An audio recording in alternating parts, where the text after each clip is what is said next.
'Cause we love Coming soon to this theater. whoop, whoop, whoop.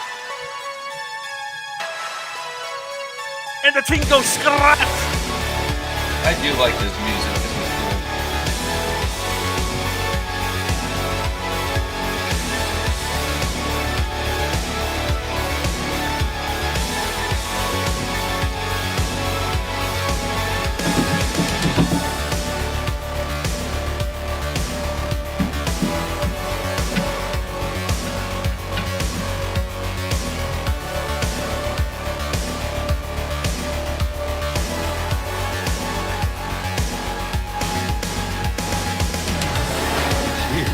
It's alive. It's moving. It's coming this way.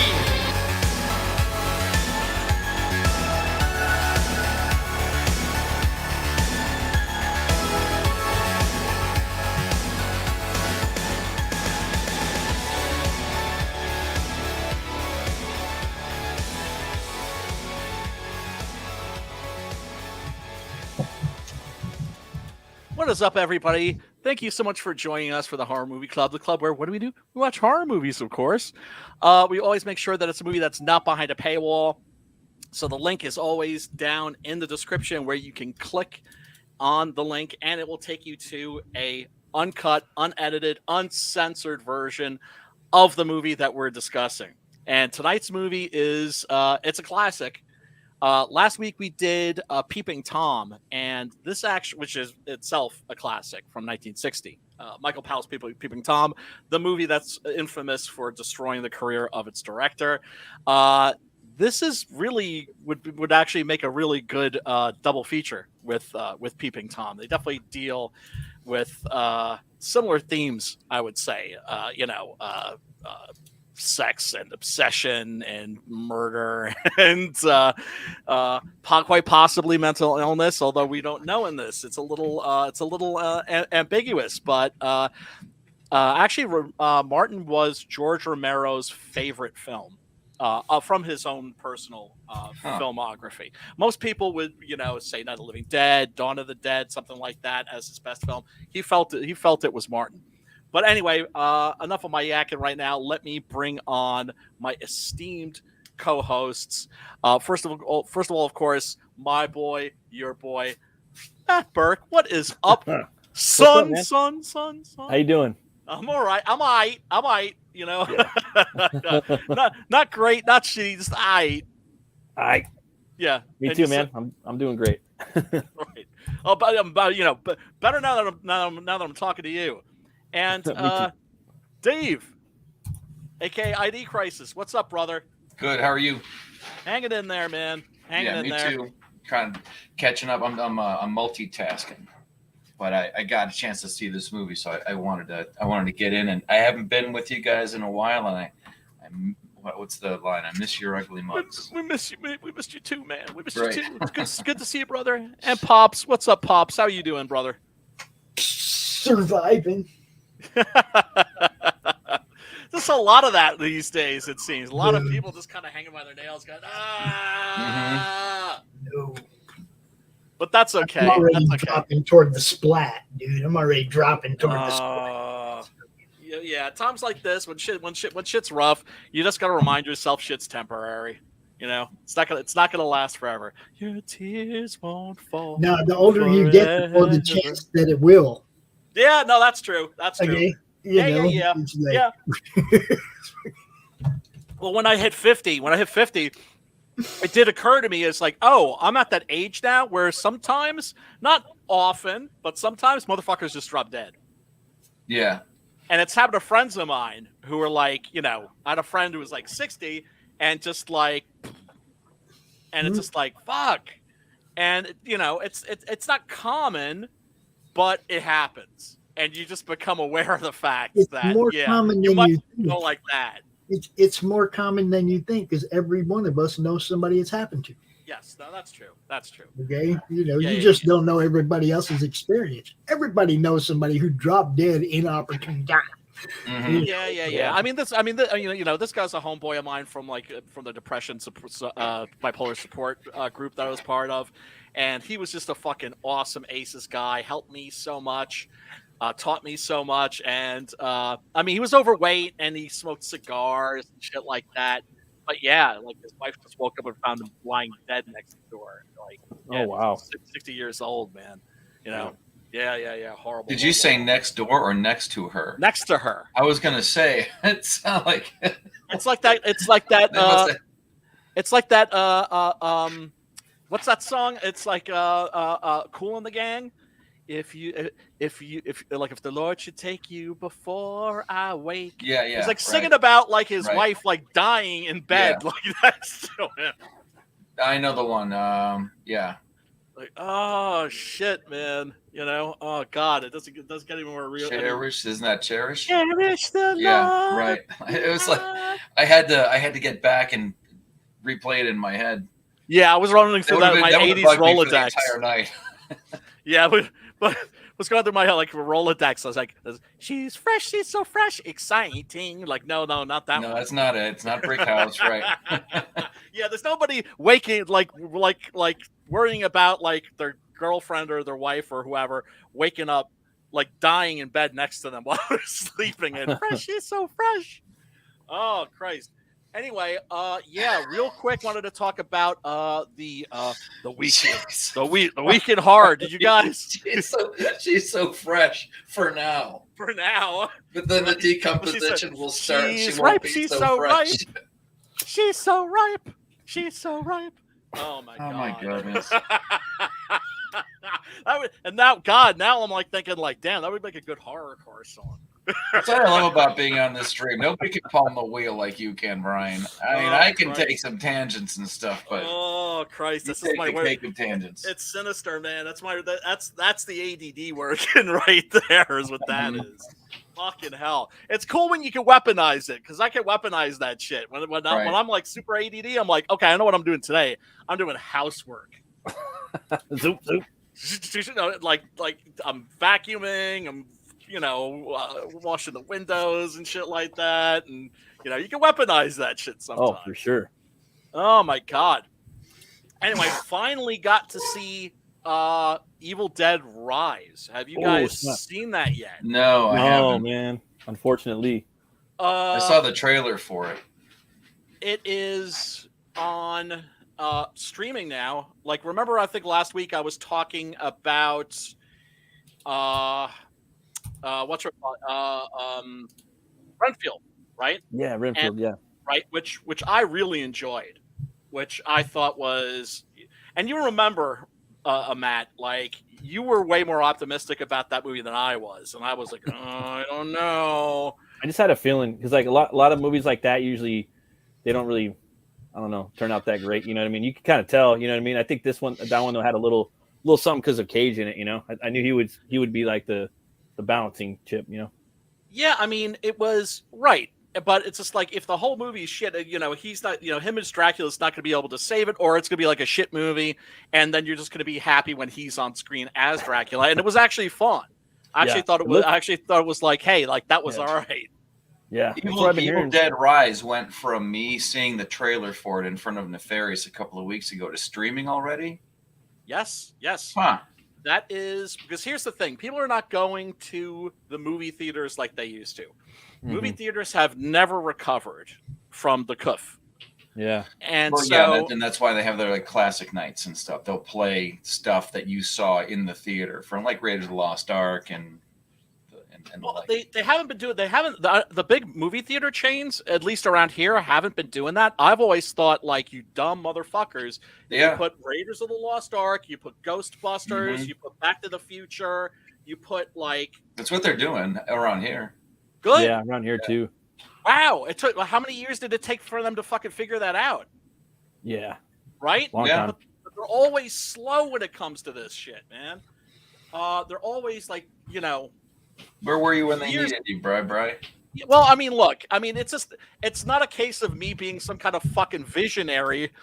It's a case of them just being dumbasses.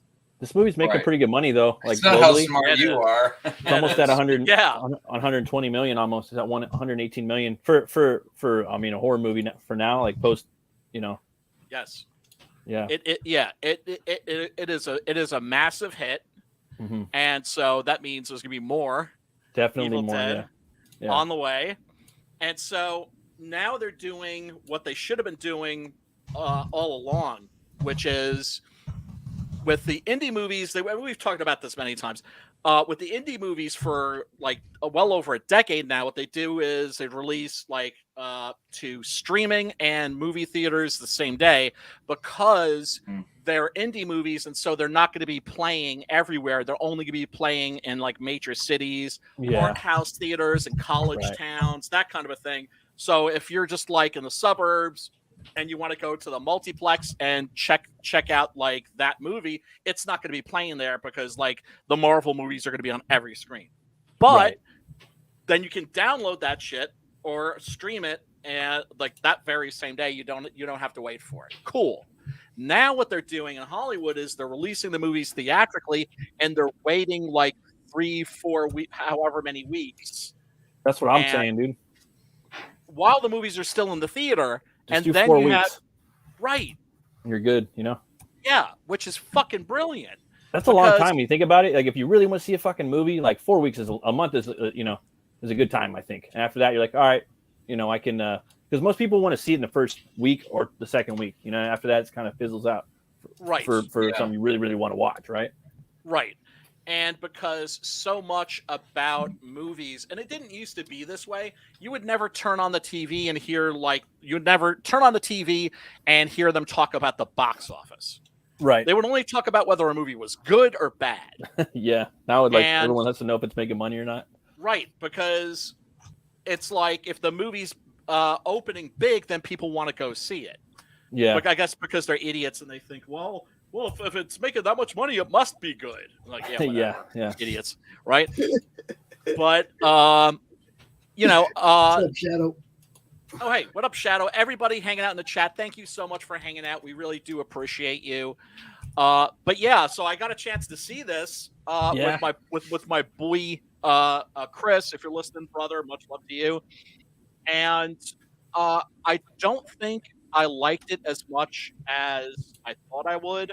I didn't like it as much as a lot because the reviews that I heard were euphoric. Yeah. Really? Yes. Yeah, that's all I've heard. I haven't heard one bad review. I never got to ask her what she thought. Well, the reviews I heard the first reviews were euphoric and talking about how this movie puts you through like an emotional ringer, and I'm a sucker for that, right? Oh, if it's good, yeah. I mean, good writing will do that all the time. Right. And I love when horror movies go for your heart and your gut and just fucking twist. Especially when you're talking about family. And really no genre deals better with family issues than horror. And I mean, that says something about my family. But I was going in with like pretty high expectations. Also, the worst reviews that I heard were that it was mid. And I thought, okay, if the worst reviews are saying it's mid, that means it's probably going to be pretty damn good. People say that shit all the time now, mid. Like they do. Like that word, oh my god, like mid and meta, like fuck, everyone just throws those words around all the time now, right? Well, because people always look fun. I use it like because so computerized, right? Well, yeah, because people look at me funny when I say that something's I. Yeah, right. Like, yeah, it's I. Yeah. You're like, huh? What? It's mid. Oh, okay, I understand you now. First time I heard somebody refer to like a cool piece of art or music as retarded. Am I allowed to say that? Yeah. You know what I mean? Like, you and I was like, are what? here for the time being. Well, what I mean is, I don't want to mess with your. I mean, I know Neil is listening, Neil or Susan or whoever it is listening. I don't want to mess you up, but it's just like the first time you get into some little, piece of culture and somebody remember when it used to like that's bad, right? Like in the 80s, that's bad. Oh, yeah. That's so bad. Like the bad outfit. Like I'm a bad man. Yeah, right. The same thing. Same thing. Right. And I mean, lingo and shit that like that changes. I try to keep up with the youngins, remain relevant in some way. Well, I just try not to be clueless, There's only one group of people that was offended by that. By what? Retarded? By what he said. Well, there's nothing wrong with the word retarded. Retarded means backwards. I know. The only people that are offended It's by just like you're slow, like I have a paint retarder. It makes it Yes. dry the slow. people that are offended by Yes. it are people that are called that aren't that. You know, Those are the ones that are offended by it. Yes. Yes. I have to Yes. find this on YouTube Yes. and put it in the private chat. If you guys get a chance to listen to this Dana Gould, I Know It's Wrong. The entire album is amazing. Oh man. But keep going, Brian. Yeah, so look, I like this. I thought it was really good. It definitely does have a emotional component to it because what you're doing is you're watching the death of an American family. You're watching an American family being just completely destroyed. And of course, you know, I mean, it's an Evil Dead movie, so when people get got, you know they're coming back. Mm-hmm. And you know it's going to be nasty. And then, of course, that's, you know, one of the horrible things. That's always been the horrible things about any kind of undead, about vampires, about zombies, is what happens when it's like your loved one that's come back and coming at you, and you're going to have a problem putting a fucking axe in their head, even though you know it's not them, and that it's just a meat puppet at this point. And the way the film deals with that is actually a pretty poignant at moments. At the same time, there's a lot of member berries, right? Like, oh, you know, remember that, remember this. Like, for instance, remember the eyeball that pops out of Deadite's skull and goes flying into that woman's mouth in Evil Dead 2. Yeah, there's a reference that happens. It does for the most part. See, I don't mind that sort of a thing when it kind of... There's a right way to do homage. Right. And like, for instance, the Evil Dead movie, you're going to get the 12 gauge, you're going to get the chainsaw. Yeah, no matter what, right? The boomstick and the fucking... Yeah. Yeah, and that's actually part of the fun is like, okay, how is a chainsaw going to come into this? Where are they going to get the chainsaw? Yeah, Where are they going to get the 12 it's not, are you going to get it? It's how are they going to incorporate it? Yeah. And that's part of the fun. And that's also one of the things that you have to understand is that it's an Evil Dead movie. It's supposed to be fun. I actually really liked the 2013 film because it was so vicious. Yeah, it was. And uncompromising. And the gore was brutal. There's brutal gore in this.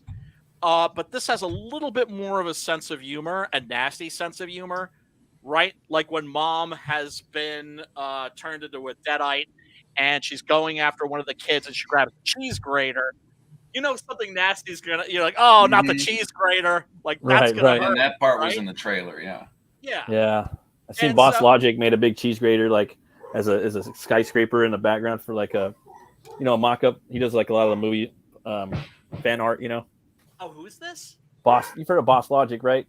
No. He's like this artist that's been doing like fan art. Like he's a graphic designer, but he's pretty popular. He's on Twitter. He's been around for like ever, dude. Like he would always do like the fan casts, like of different actors. You know what I mean? Like say like, you know, it's Harry Potter or somebody is like Wolverine or something. You know, like. But he was doing it. He's been doing it for like 10 years, I think. But I think now he's working for the movies for sure. You know, in the industry. That's awesome. I mean, you know me, like one of the things I always do is I always look up the fan posters tonight. We're going to look at some really cool ones for Martin. Oh, yeah. I'm sure he's done some that you've seen for other stuff, you know? Probably. He's like one of those dudes I don't know, but I know about. Let's take a quick look at the trailer for this. Of course, you know, I got to stop it every now and then. Once again, drives me crazy. It's just it's a commercial. Seconds? It's 60 seconds or something. Something like that. I don't know, but let's take a quick look at it. No matter how busy you ever got, you always found time for me. Yeah, that's never a good sign. I can't believe I'm never going to speak to you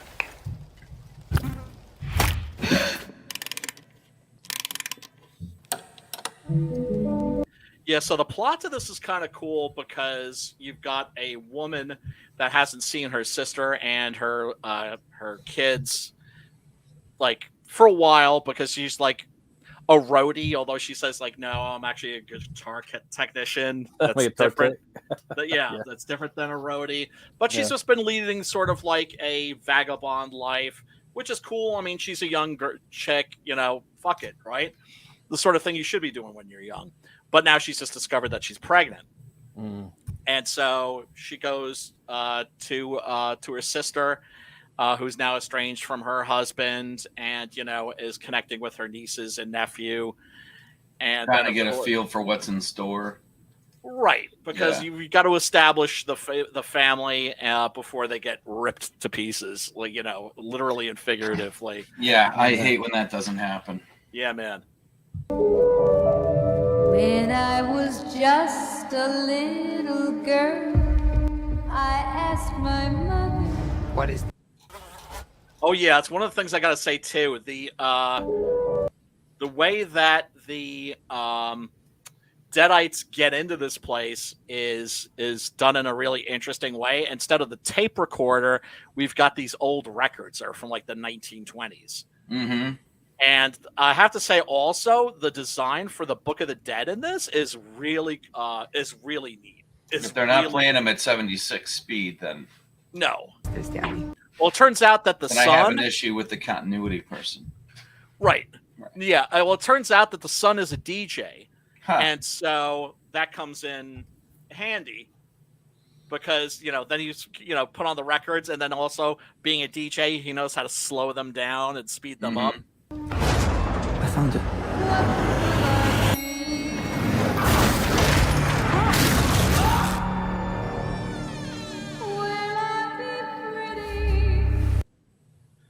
Yeah, and some of the gore in this, man, is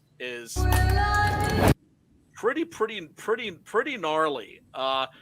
The Book of the Dead itself, I think there's a nice shot of it here opening. What I love about it is like, naturally it's encased in like human flesh. And evidently there are 3 of them. So this sort of kind of fits into the continuity. That is to say, I guess the next film will be about like the 3rd one of these. And so this is canon then with the original movies? It's still part of the same. It sort of is, I think. Because this is the second book, and the original franchise is the first Necronomicon, in theory. Right. Oh, that's dope.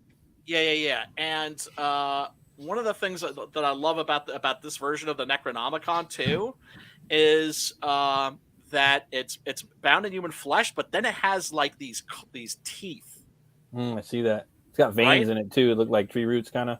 Yeah. And so, of course, like when you're trying to open this thing, it's going to be very difficult not to like prick your finger. Yeah, and get possessed. And spill some blood, which is then, of course, going to activate the fucking thing. And oh shit, I accidentally opened the Vanilla Ice video. Well, I mean, the kids do activate Vanilla Ice. It's not the same. It's got that little difference that dun dun dun dun dun dun dun dun dun dun dun. It's not the same. Fucking idiot. Go ninja, go. Yeah. Right.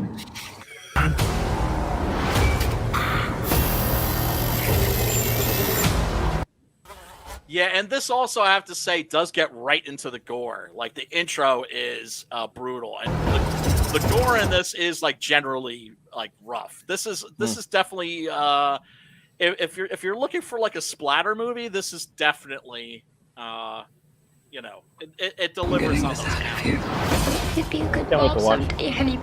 It You know feels how to lie to kids. Yeah. Oh, that's the other thing that I have to say. The cast in this is really, really good. And yeah, I see they got the Viking Queen to play the mother, right? Yep. Yeah, for Vikings. Yes. And she's really terrific. The kids are really terrific. This little girl is terrific. It's child actors are always wow. hit and miss, because child actors are very often like these little Shirley Temples. That is to say, you catch them acting, and this kid just comes off as just a kid, and as very authentic. I think sometimes that has to do with the kids, but also I think has to do with the directors and how they use them. And Could be a good mom someday, honey bath. Oh, yeah? Yeah, you know how to lie to kids.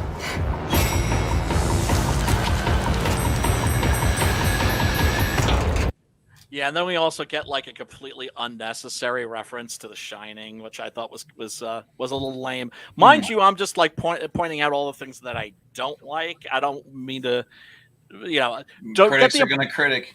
Yeah, exactly. Right. But overall, is this worth seeing? Abso-fucking-lutely. I can't wait.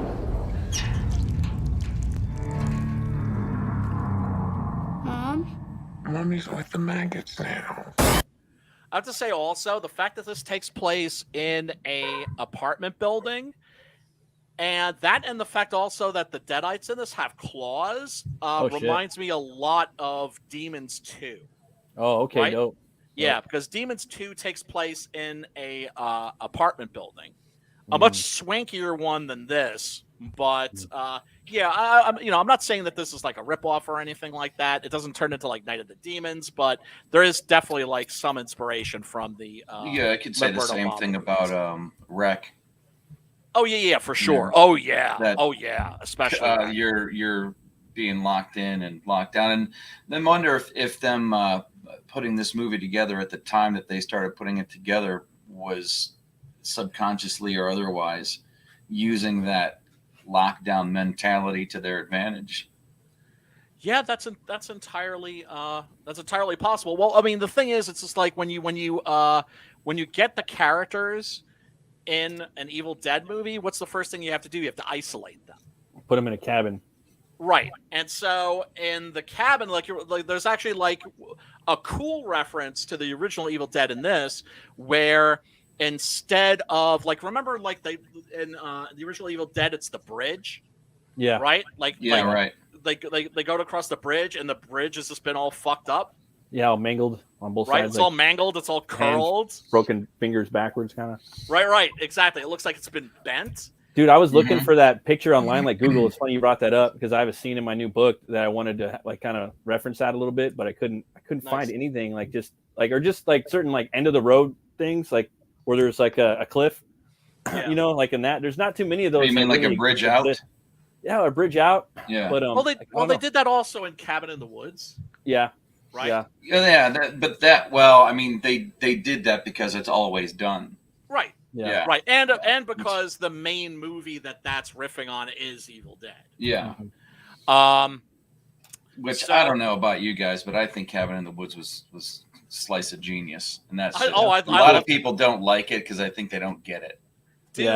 Dude, you know when that movie absolutely had me? First of all, I enjoyed it from beginning to end, but the moment where that movie absolutely had me, and I was like, okay, this is kind of dope, is when you see all of the monsters in these little cubicles. Yeah, right. That's the most rewindable part of any movie I've ever seen. And I think there's a meta wiki or something like that where that goes through each one of the cubes and goes, "This is from this movie," but you can tell what they are. It's not a cube; it's a sphere. That's the puzzle. Yeah, exactly. Right. You're typical. Your werewolf. Your 13 ghosts. But when they come out of the elevators all at once, you have to pause. You got to go, okay, shopping mall, aliens. All these things. Yeah. Yes. Yeah. Look. The upside down face. The upside down face guy crawling on the ceiling was one of my favorites. Oh yeah. Yeah. And then of course like the Japanese ghost, right, from Ringu. And, right. And then every area, every culture has their own horror story. Of course, Afghanistan, it's total war and annihilation. Right. What is it in Spain? It's a bull god something or whatever. Right. It's just like the concept was awesome. It had me as soon as the logo came slamming onto the screen. Yeah. Like, are you even listening to what I'm saying? Boom, Cabin in the Woods. Right. All right. And then when you discover that this is happening all across the world, that it's not just this one group, this one organization that's doing it. Yeah, look, I love that movie. I think it's brilliant, and I can't stand Joss Whedon. I think he's a talented filmmaker, but I'm not. I wish his politics don't make him. I give him that one. I give him Avengers. Both those movies are pretty solid. Oh, absolutely. Because you know what, like with both of those, he like rolled back the Whedoniness. Right? Yeah. Like Avengers you look is at almost Avengers the perfect 2, comic movie, dude. You look at Avengers 2, full blown Whedon. Yeah. It's just I don't know. Too much. It's Scale it back, bro. Scale it back. Marty. Don't always show us how good clever one. you are. What's up, Frankie? Marty with the watch Marty with this boring eyes. I love that movie. That's a great one too. But yeah, I'm telling me, man, I watched Martin Lawrence. Martin. Yeah, when I was looking for clips, it was really tough because I was like, Martin Scene, and it was cool seeing Savini in there. I was like, oh, this fool is chilling in there. Yeah, man. Some boyfriend. Yeah, and who also did the effects.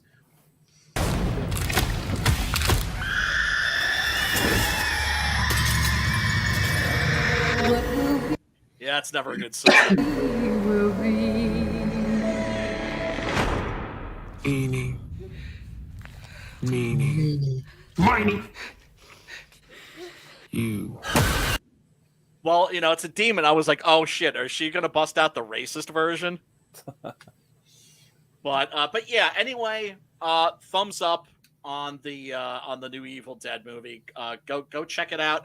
I wouldn't say like race out and see it, but you also have to keep in mind, like when I was watching this with my homie Chris, afterwards we were like, that was pretty good, and also I was like, the little things bugged me. For instance, they actually expand on the mythology, which I think is cool, but I don't think they were very successful at doing it. They kind of added new Deadite. Oh, really? I'm not going to give it away, but they come up with something that's an idea that's pretty creepy. I just don't think it's necessarily that well executed. You might disagree. Well, like in the video games, like A Fistful of Boomstick, like you're Ash and you have to go. I don't know if you played it, but you have to go to the Civil War. You have to go to the Colonial War. You have to make in the Civil War. You have to make the North and the South get together and fight at like a fort, and you get like a Gatling gun instead of the chainsaw. Then you go in the future and you possess different Deadites. Like there's just different Deadites. Like and then Evil Dead Regeneration. There's always been a plethora of different Deadites. And then the same thing with Ash versus Evil Dead, the TV show. It's the same thing, but that was a Monster of the Week show. I don't know if you watched it at all, but no. Oh, it's so fucking good. And then there's a scene in like season 1 with Mimi Rogers. Yeah. It's almost exactly the same as from this movie where she's up in the ceiling and she's a mother, I'm like, well, Mimi Rogers fucking did that. And I even thought Mimi Rogers looked even scarier, dude, because she had the old school like Deadeye makeup on, she's got the big witch nose. I gotta and check that white out, eyes, Oh, boy, she had great cans. That first season's so good, dude. Like, oh man, it's Monster of the Week too, So that's cool. Oh man, I fucking love that show. It's so good. Yeah, hard recommend. Yeah, I'll. It's been on my list to check out. I mean, it's a little cheesy too, but it's the whole point, Well, I mean, I mean, it's post. It's in the same universe as Evil Dead 2, I think. Dead. So not doesn't include Army of Darkness. Like that's I don't. I've chronology. I don't know. I think it does because in Evil Dead 2, Army of Darkness is part of the chronology because at the end of the movie, like he goes back in time to the medieval period, so they don't have to really talk about Army of Darkness because it's already in the second movie. So that's how they can still tiptoe around it a little bit. Gotcha.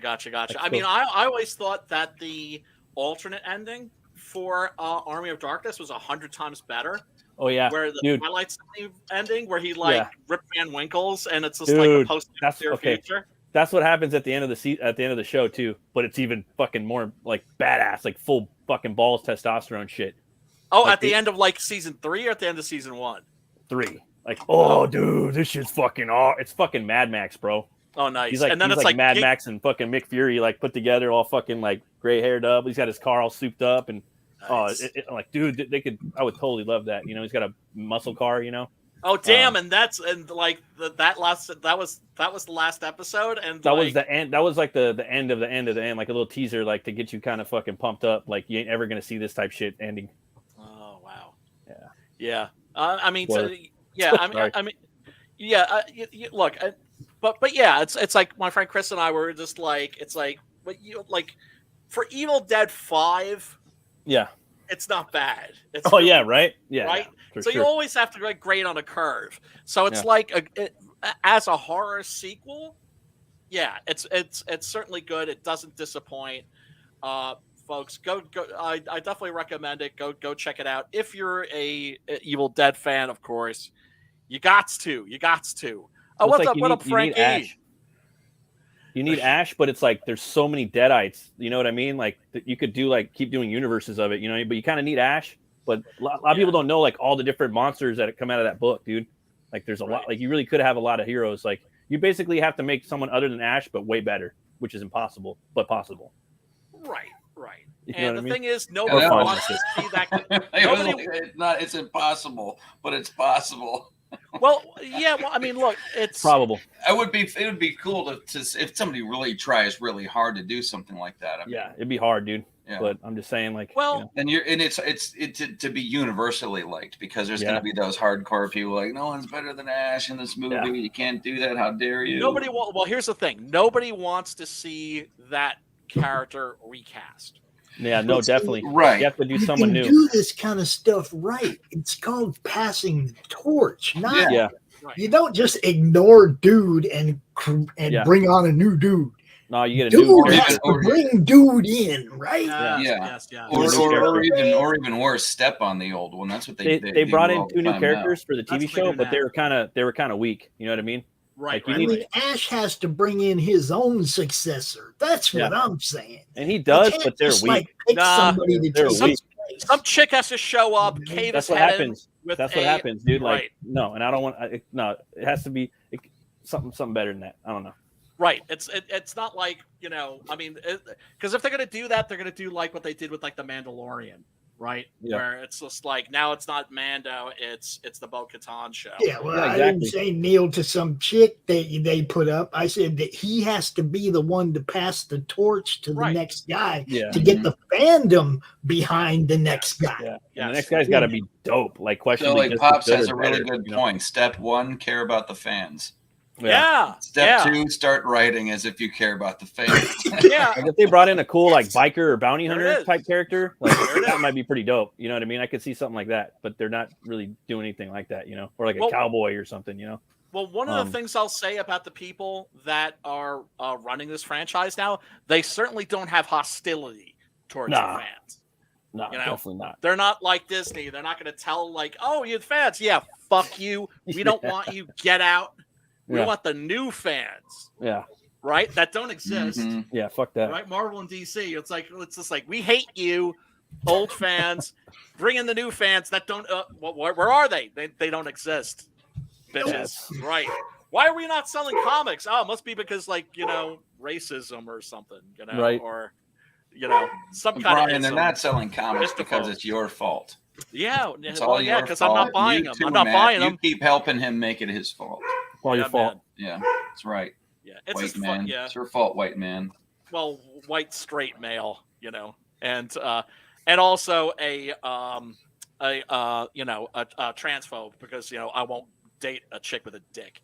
Oh man, I'm sorry. I'm sorry if I get those panties off and boing, boing, boing, boing, boing, a boner pops up in my face. Sorry, that's a deal breaker for me. I realize that makes me a bad person, but you know. No, I'm not gay either. It's not gay if it's a woman with a penis, Bob. I'm trying. I'm using every muscle. No. If I respond to that in a sexual way, then I'm gay. No. You're gonna get canceled, dude. You're gonna get canceled for saying that shit. I'm already canceled. Wait a minute. What? I know, right? You cannot cancel me. I've been canceled by the best. I know. I mean, it's like the societal equivalent of you can't fire me, I quit. Exactly. In order to be canceled, you have to participate. Right. Right. You have to fucking participate. You have to get on your knees and go, "Oh, I'm sorry." But if you don't and you just say fuck it. Yeah, you have to be Paul Stanley.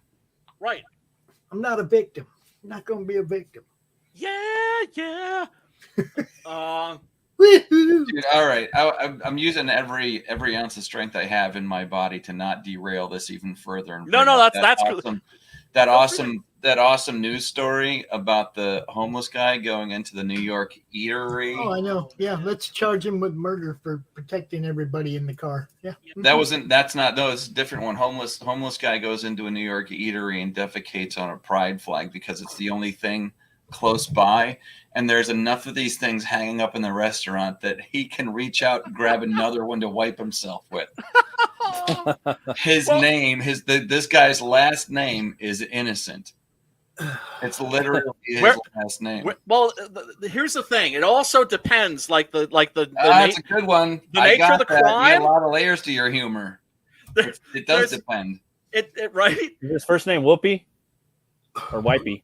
Wipey. Yeah, Whoopi. Well, here's the thing, because it really also depends on like where the crime is committed, right? Like, remember like that James O'Keefe thing where he where basically he I think James O'Keefe is a human canker sore, but when he fucking caught that dude, that was just that was just dropping fucking major fucking information and secrets, got him to admit some pretty damning shit. He then was just like don't let him leave to like the staff at the restaurant, and the restaurant actually locked the doors and prevented him and his friends from leaving, which is felony kidnapping. Yeah. Yep. Right? It is kind of illegal. Staff at the restaurant were like, okay, well, who do I listen to? The guy that's telling me to open the door, or the guy that's telling me to like basically commit felony kidnapping? Well, where are they on the progressive stack? Gay black man, straight conservative white dude, right? And where are we? Williamsburg. Hello. So it's not like they had any choice in that case. Oh my God! You like that one? A little bit of scat. Hey man, look, I just want everybody to be fucking happy. Not me. That one made me happy. That one made me happy. But yeah, no, I mean it's just like it depends. It depends on where you're at, and what the politics of that. I just think it's hilarious to see like two sacred cows, and they don't know. It's like the left doesn't know what the left hand doesn't know what the left hand is doing. Yeah. Who's the bad guy here? Is it they're going after one of their own? Yeah. I just want to sit back and watch this cage match unfold. Yeah, man. If what your movement is about is wrong, you'll always end up eating your own. I like the way your humor also. I like the way you also have puns in your humor, Pops. If your movement, I know what you're saying. Oh snap! I know what you're saying. Thank you very much. If your movement has a bowel movement, it's nice when people appreciate my puns. Yeah. So oh yeah. What up, dude? Good to see you. Silverline. That's Roland. Over there at Silverline Comics. What's up, dude? Good to see you, man. Good to see you. Thank you so much for hanging out. So, yeah, we are talking about George Romero's Martin tonight. Martin was a movie that Romero made, 1976? Came out in 77. Right.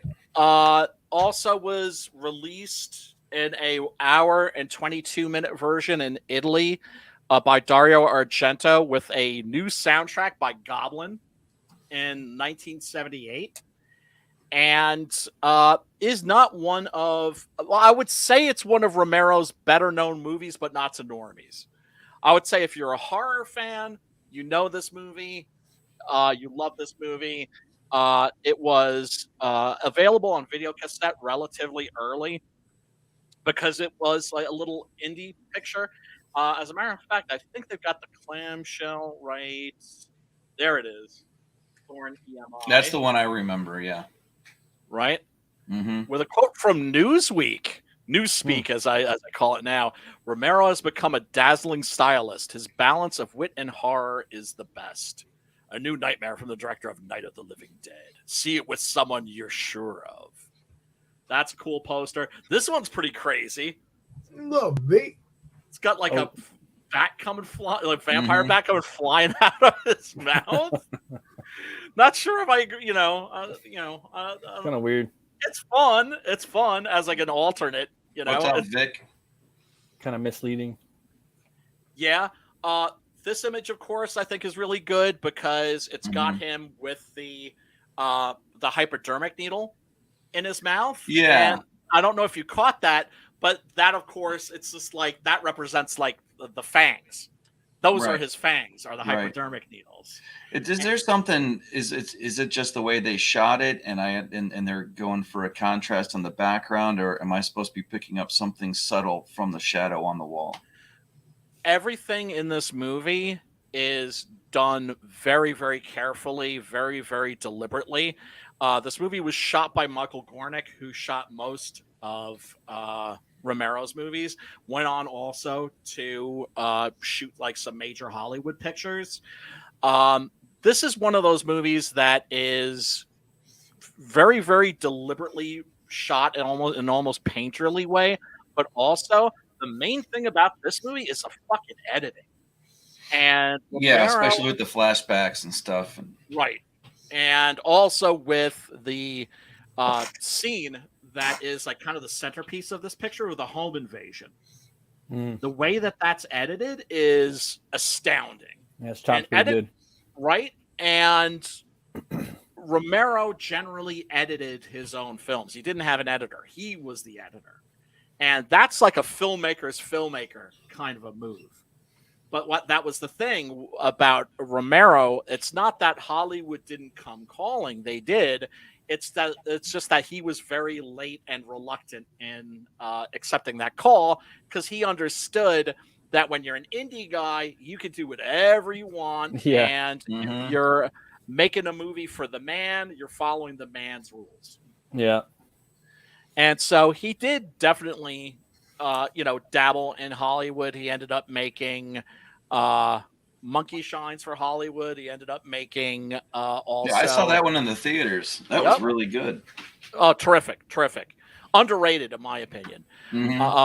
Then he also did The Dark Half, which is was a little bit less. I wouldn't say commercially successful. I would say a little less artistically successful. The only guy I've ever seen who could make that transition flawlessly was Cronenberg. Right? Yeah. Where you look at yeah. All of their early stuff, it's got that 1970s aesthetic, where you're. The one thing that got me with this one was always, and I think you said something about it too, and it wasn't that you couldn't use more, that there wasn't more realistic blood available. It was something. Was it something about the rating systems, or if the blood was too realistic, or because remember, like there's the red blood, and then there's blood that looks like blood. Right. Well, where it has, it gets a little brownish and everything. Yeah, translucent, more gelatinous or jelly, like you can see through it more. Right. The classic formula for movie blood is Caro corn syrup with food coloring. Yeah. Say corn syrup, right? Yeah. And in something like Raging Bull, since it was shot in black and white, Hershey's chocolate syrup. That's pretty cool. Yeah. But I can't remember where I heard it. I thought you had said something about it where you can date a horror movie based on the color of the blood. Yes. Yeah. Very often. And this, of course, the makeup effects, which are fucking gruesome. I mean, there's not a lot of gore in this, but what's there, rough. Yeah. The effects are, of course, by the great Tom Savini. And mind you, what you're using as a color in a film, what you're seeing in real life and how it turns up on film are often very, very different. Yeah, sure.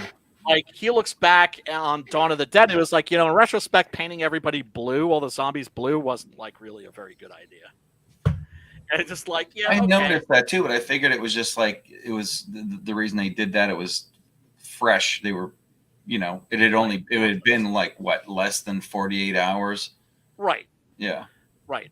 And of course, there's so many of them. It's not like you could do individual zombie makeup the way that he did. It would have taken forever. Right. Yeah. Would have exactly. And of course, when you've got a giant crowd scene of zombies, and it's a low budget movie. It's not like The Walking Dead where you have like a gigantic effects budget, and you've got a crew that's been doing this now for years, and they can just fucking. And I got Ted Turner backing you.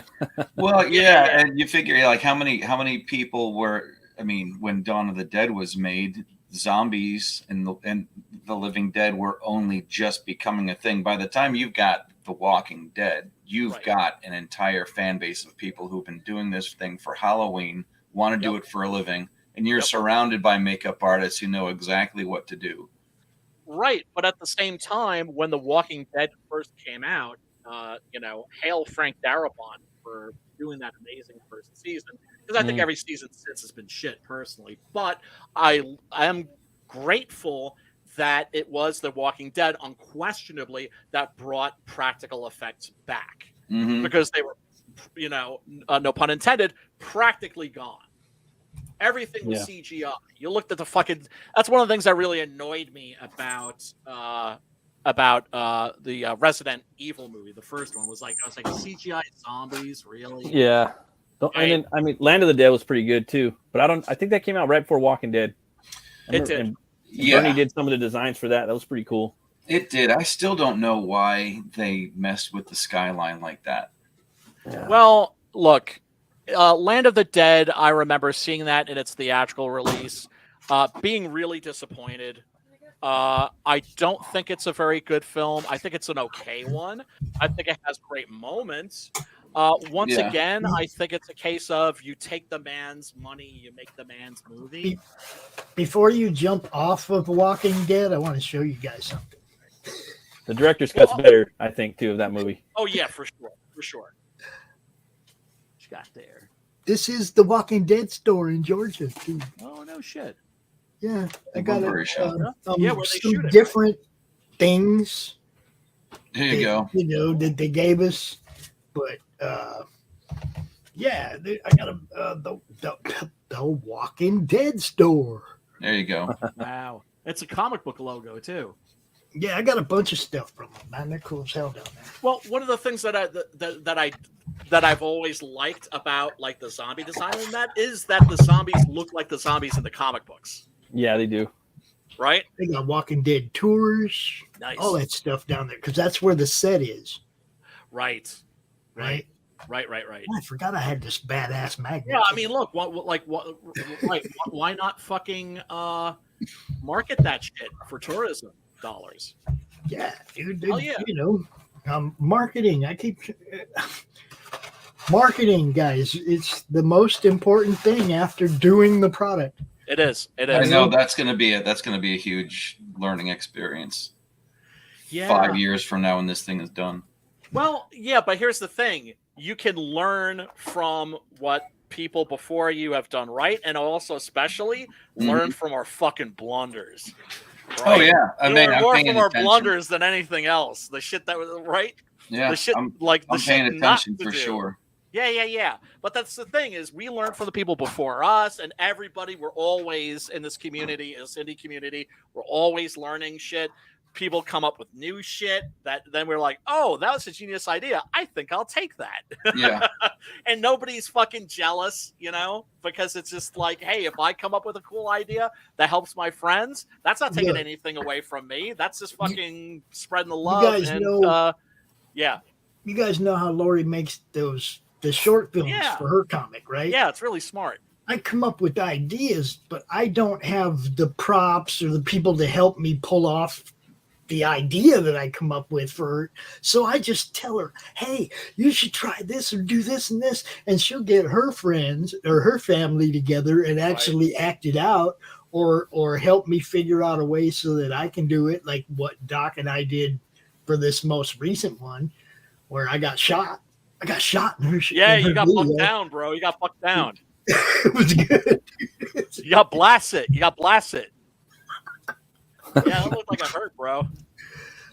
Yeah, but wear a squibby. In her story, you just come back, though. You see, that's what's cool about it. You don't die, right? You just come back. Well, that's the uncool part about it. Ah, shit, I'm dead. Are you talking about like being written into the book? You got shot, or you wore a squibby? No, I was. Me and Doc did a little cut in her latest short film. Yeah. Okay. We're actually in the funny. film. Yeah. Huh. I'm doing Doc's show, actually. I think we were doing Doc's coffee shop. That was fun. And we just acted like we were in the show and acted out what she wanted us to act out as part of the show. And then she incorporated into her short film. It's awesome, dude. Yeah, it's really cool. It is really cool. This is probably my favorite of the fan posters. I really like this one right here. Right? With the hypodermic needles and the razor blades. Ooh, that's kind of creepy, actually. Really creepy. That's I like that a lot. Yeah. The eyes. And that once again, that's a made in America, made in USA. The razor blade with the fangs. And here's a tie poster. I always love the tie posters. Those are really interesting. And I remember. This is a really great one. This is probably my favorite, actually. And this is a real poster too. This is not a fan poster. But I could also see where somebody would think that this would find this poster misleading. I just love it. I just think it's spectacular. This is a fan poster, like a new one that I think is pretty dope. That's really cool. Mm-hmm. Yeah, so some people have come up with some pretty cool ones. This is a real poster right here. I think this is like for the British, the UK release. I don't think that this movie was listed as one of the video nasties. It's I don't think like that one. Yeah, it's not. That's. I think that's the best one. I think so too. Kind of does a lot, Yeah. Did you ever see the John Amplis's entry for IMDb? No. He's the zombie coming out of the grave in the very first Father's Day story in Creep Show. Yes. He's also the Puerto Rican guy that gets shot at the beginning of Dawn of the Dead. Jeez, there's 1,000 pigs. He's that guy. Yeah. This is his first performance. Romero found him as he did most of the cast as part of the Pittsburgh theater scene. Mm-hmm. Romero was not originally from Pittsburgh. His family was, I think, pretty like a petty bourgeois Cuban, right? So they were like the descendants of Spaniards that had settled in Cuba, and so they were like well-to-do, which meant they had to get the hell out when Castro took over, and he ended up being born and raised in the Bronx, and I think. Very early in his film career, he had to avoid getting arrested by the police because he brought a dummy to the top that he made to like the top of the apartment building where he lived and set it on fire and threw it off the building and filmed it on its way down with an 8mm camera. And that's a book. Yeah, so he was somebody who came from money and then found himself poor or growing up poor in the Bronx. And went to school and went to college or university in Pittsburgh, and ended up never leaving. Ended up spending the rest of his life there. This place does that to you, honestly. A lot of people that move here stay here. A lot of people that are born here stay here. It's one of the reasons why the economic experience is why we got a lot of tire kickers in this area. Hey, man, I'm thinking about moving there myself. That's actually the number one place I'm thinking about moving to. Washington County, man. It's nice. It's far enough away from the city that you don't have to, worry about being in it. But let me know, man. For sure.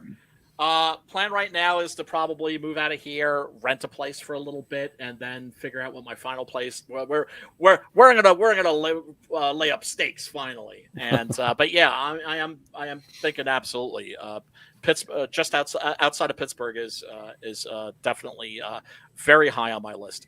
So man, Amplas ended up not moving to Hollywood. He's one of those guys, I suppose, maybe if he had. That's the thing about the Romero actors is a lot of people don't think of Romero never got, and Cronenberg's like this too.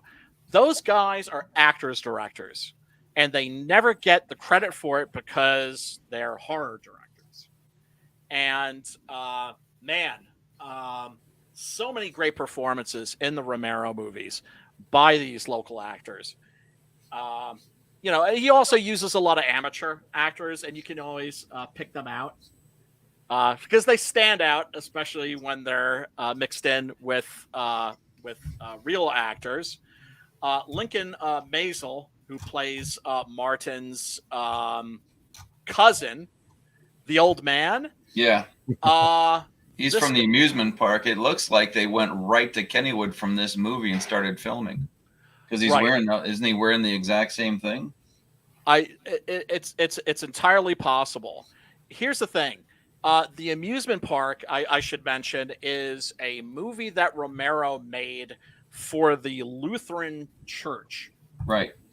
Who wanted him to make a movie about how this country treats its old people. And it very effective. Almost a little too, because I have to say, when that premiered on Shudder last year, my friend Chris and I watched that, and we both had the same attitude, which was that was incredible, that was awesome. I don't ever want to watch that again.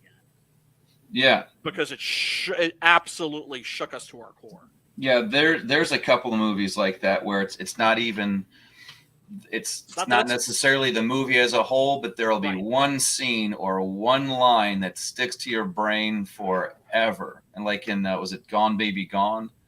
Ben Affleck or Casey Affleck in there, and there's the description about that negligent mother leaving her kid in the backseat of a black car on the beach for 2 hours while she's off getting high. And it's just like that it's just two people talking, but it's done so well. I'm like, I don't want to watch this again. It's too effective. Eraserhead is one of those movies I've only seen like a handful of times. Mm-hmm. Cannibal Holocaust, glad I saw it. Don't want to watch it again. Right. What's the was it the green green? The Green Inferno is like the Eli Roth ripoff of that. Yeah. Right. Right. I've seen that a long time ago. The dude gets chopped up. I thought that was pretty effective. Yeah, well, I mean, he's one of those guys like Tarantino, doesn't have an original bone in his body, but I also haven't seen the Green Inferno, so I shouldn't really give an opinion about it. But it's just like it's kind of like the Tarantino movies. It's just like, oh, you're gonna watch a new Tarantino movie? No, why not? I've already seen it. Yeah, you mean like he rips himself off? No, like he rips off other people. And so it's just like the Green Inferno. I've seen enough Italian cannibal movies. I don't need to see an American version of an Italian cannibal. Right. But that's just me. I just really don't like those guys. Them and Rob Zombie. It's just like, it's just like if they would do something original, I would be like, okay, I'm down. But it's just, it's just like, in other words, it's just like, why would I, it's like drinking non-alcoholic beer, or it's just like, okay, well, why would I watch decaf coffee? Right. Decaf coffee. It's just like, well, why would I go for the fake thing when I could get the real thing? Right. Why would I want the watered down version when I could get the real rock? And the real rock is right over there on my shelf, right? Don't fake the funk is what I'm saying. Those guys kind of fake the funk. I mean, I didn't like when I first saw the amusement park, that was a shock to me because I thought that this actor actually was Romanian. He's so absolutely and utterly convincing. So to hear him speak English without an accent, I was just like, holy shit. The fuck? Yeah, I know what you mean. Yeah. When you the first time you hear like Daniel Day-Lewis talk, Oh yeah, it's weird. You didn't know that he was like English. Or Gary Oldman. Well, yeah, exactly. Yeah. My sister watched him get the Academy Award for My Left Foot. She was totally blown away that he got up and walked up to the stage. Right. Oh, chameleons. Yeah. Right. Chameleon style actors. And this guy absolutely was one of them. Because I just thought that he was just a dude that Romero found once again with. Yeah. I like the way you talk. Do you want to be in a movie? Right. Yeah. Also, I mean, but that's one of the things that's also effective with the way he works in the amateur actors with the real actors. Yeah. Smart. Right. Sure. Well, yeah, because it's just going to give your amateurs a better performance. And the universe is like a little more realistic in some ways too. Like, way more grounded. Yeah. And that's something that's especially important in this film because it's about a young man who may or may not be a vampire. One thing is for sure, he is killing people and drinking their blood. And ultimately, is he a real vampire? Is he a product of the supernatural? It doesn't matter. It's completely irrelevant in this story, which is one of the things I think is one of the points of the film. There's a reason why he leaves it open to interpretation. Absolutely. Yeah. And I think that people who are trying to figure out whether he's really a vampire or not, I think are kind of missing the point, because it's like the turn of the screw, which to me is the greatest example of a literary mindfuck ever. Where Henry James has you constantly wondering, Quentin Jessel, the ghosts, are they actual ghosts or are they products of the governess's fevered imagination or a product of her madness, right? And every chapter in that book, it's just like, oh, the ghosts are real. Oh, no, wait, they're definitely not. No, they definitely are. Right. No, they're definitely not. No, they are. They aren't. Definitives. Right. And so people asked Henry James, well, what's the deal? And he was just like, if you're asking me that, you don't understand the story. It's like, you have to know, right? The author has to know, but the audience doesn't have to know. Yeah, right. Never. Yeah. Sometimes I can see where, like the last movie that I went to a theater to see, it was the final decision of the main character to either go to the left or go to the right was left open because he represented he represents humanity, and the question to everybody is still open realistically right now. Right. So I understand that, but there are times where I want to walk up to a picture and know what I'm looking at. Oh, sure. Yeah, absolutely. Where you do want an answer. But there's also stories like this, like the turning of the screw, where it's just like the whole point is that you don't know, that you'll never know. And if you're trying to figure it out, you're missing the point of the story. And this, of course, it's just ultimately that it's irrelevant, right? Is Martin 84 years old? Or is he 20? Don't know. Doesn't matter, right? Is his psychosis hereditary? Because that's also a strong possibility. That's what I was thinking. Like, is it hereditary? Is it Stockholm syndrome? Is he schizophrenic? Right. There's been people that like say that, that could speak in different languages and do other things, but then you have the factor of his grandpa that just keeps hammering it home to him, or his uncle, right? Right. Well, no, actually his cousin. His cousin, right? Right, because I thought it was his uncle too. Yeah, it looks like his grandpa or something, Right. But that's and okay, is it a combination? Because that's a strong possibility that it's hereditary mental illness and having it pounded into his head from day one that our family has this curse. It's a big burger. Yeah. Right? Or maybe there actually is a curse. Although, of course, as Martin... Self-fulfilling prophecy. Right. And as Martin himself points out, and to me it's the most poignant thing about this film, is that there's no such thing as magic. Yeah, right. And when he says it, it's with a sense of mourning, right?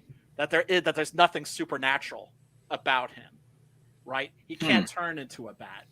He could see his own reflection. So his character understands that what it means to be a vampire isn't going to be something from these legendary stories. It's going to be a honest to God, natural. Some people just like to drink blood, and other people made these stories up years ago to, kind of cope with the idea that people like him exist. Yeah, that's also a possibility. Now, this is a total non sequitur, but I do have to point this out because I'm a horror geek, and you are. Yeah, that Gomez right there. I'm only just picking up on this now. No. That dude, this dude right here, is the guy in Night of the Living Dead at the end who says, "I think I heard a noise." This is the guy who shoots Dwayne Jones right in the head, and at the end of Night of the Living Dead. That's funny. Yeah. So I didn't say that was what's Gomez's name from the original? I feel like he should show? also John Aston. John Aston. Yeah. It looked like him right there. Doesn't that look like him a little bit? A little bit. Yeah. With the stash and everything. The lighting. Yeah. He's got a little. Oh my God! And this Gomez. movie's so 70s. The clothes, the fucking atrocious, the cars, wallpaper. even the shape of the princess phone. Yes. So yeah, that's one of the things that's also, and also actual trains with like Romero. sleeping cars. It's cool seeing Romero in here. You know what I mean? Like play like a modern like priest in like the 1970s. The young hip priest. Young hip priest for sure. Just kind of laughing, smoking. Like sure, buddy. Talking to the uncle or whatnot. Yeah, he's so big, dude. He's tall. He's a giant. He was like 7 feet tall. And he would joke that like when people would look for him on a set, like on the set of like Land of the Dead, which was like this big production, and you had these big crowd scenes. He said like when people needed to find me, they would just look for like the disembodied head that was kind of floating around. It's funny. You're all my zombies. Yeah. He was a huge dude. Sadly, I never met him. I should have. There were things that were going on and like very close to me. I have no excuse for not attending. Everybody I know who met that guy without fail says he was awesome. That he was humble. Just a dude. Somebody who was also very grateful to his fans. And I remember seeing Land of the Dead, Dawn of the Dead, like such a young age. I think I was like 10 years old or something like that. Yeah, me too. I remember like my grandpa, my uncle, like they came over to my house. And my mom, my dad, we all watched it. But it was fun. But I was just like, damn, that's a crazy fucking movie, man. And after that, I kind of like thought about it. You know what I mean? Like I always thought about Night of the Living Dead, and the Romero movies. You know what I mean? I of course had seen Night of the Living Dead on TV. And I remember getting all ready to watch it, and because I'd read about it in all my monster magazines, naturally. So it was one of those movies I'd always known that it existed. Yeah. I don't remember a moment where I was like, "Oh, there's this thing called Night of the Living Dead." You just knew about it, right? If you were a monster kid, right? And so they were showing it on TV, and I was like, "Oh, great!" And I turned off all the lights, which is what I would normally do when I'd sit down to watch a horror movie. And then I found myself turning the lights on. That was the same effect on me. Yeah. Because I'd seen it on some like creature feature thing while I was babysitting my buddy's little brother. Everybody was gone for the night. And it was, like a suburbia. I was only 6 houses away.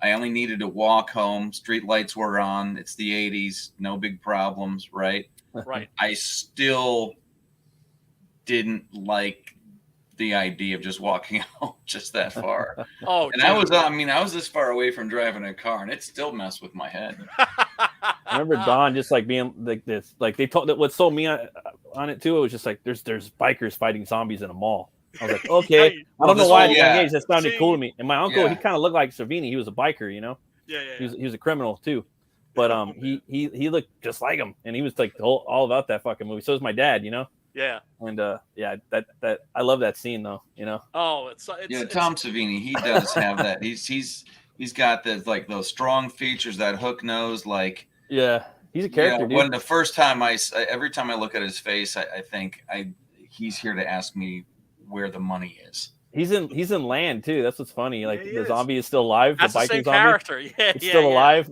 Yes. Fucking dope. Yes. Although the fact that he didn't do any effects, that it's just like, dude, like really, you couldn't like blast like a fake head with a 12-gauge shotgun just for old time. Wouldn't that be cool? Like time's comic, sake. like the zombie, like of the biker, you know, like the Tom Savini biker, like a comic of him, like because in Land, like they're starting to evolve, you know, with the gas station attendant. Smarter. Yeah. They're evolving. Big at that Daddy. point. And it ends right there. Like he did Diary, which was diarrhea. Like I don't like that movie. Like that's like probably my least favorite out of all of his movies I could think of. That was a reboot. Oh well, no. Well, I mean, it's a masterpiece compared to Island. Island. Yeah. That But it's broke, like- that broke my heart, dude. For me, Land was the last one. Like in like it felt like a last one. Yeah. You know what I mean? It was meant to be. It was meant to and be. it felt like they were evolving. You know, like Which is but, really scary. That's just really It's scary. scary as idea. fuck. And you know, it's just a lot of cool things, like little cool ideas in there, a little Carpenter, you know, little Mad Max in there, you know, a little Romero in there. Like, It's just ideas. I know, but it's just like the problem with that movie was that he was listening to the critics. He was Yeah, listening to to the everybody. academics. Listen, I listening think to a lot. everybody. I think he was listening to everybody, dude, and he was just that's what kind of came out, you know. And then Yeah. ultimately, the Hollywood money had to, you know. But It's but not the a bad idea, like movie. what could come after that, you know, I would totally read a comic book of Oh my God! the Hell Savini yeah. the Savini biker. And Romero actually ended up writing a sequel called Empire of the Dead. Oh yeah, where I he remember brings that. in vampires and shit, and it's just a mess. Oh, The really? problem is that Romero didn't want to do more zombies, but it's all he was Yeah. allowed to do. So when people Yeah, are like, fucked up. "Oh, like there's this Yeah. this George Romero screenplay, maybe someone's gonna make it into a movie," I'm like, "Shut the fuck up!" It's Yeah. like you didn't give a fuck when he was alive. Everybody Yeah. was just like, "No, just do more zombie movies. Do more zombies. More zombies. More zombies." Yeah, So he fuck the wanted to zombies. do other shit. He had other Yeah. shit he wanted to do. No, they would not fucking let him do it. Let it I mean, like fucking this go. movie, dude. Look at like this is a very interesting, creative vampire movie. You know, Oh my God, It's it's psychological. visionary. Like it's very visionary.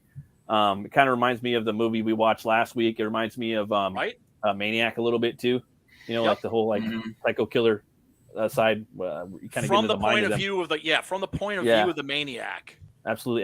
It's an older movie too. Usually, like a lot of these movies, kind of were popular like in the 80s and 90s. But there's now I'm seeing there's so many more that captured that side of the killer perspective from that standpoint in film. And The and talk also- radio aspect of this was a little different.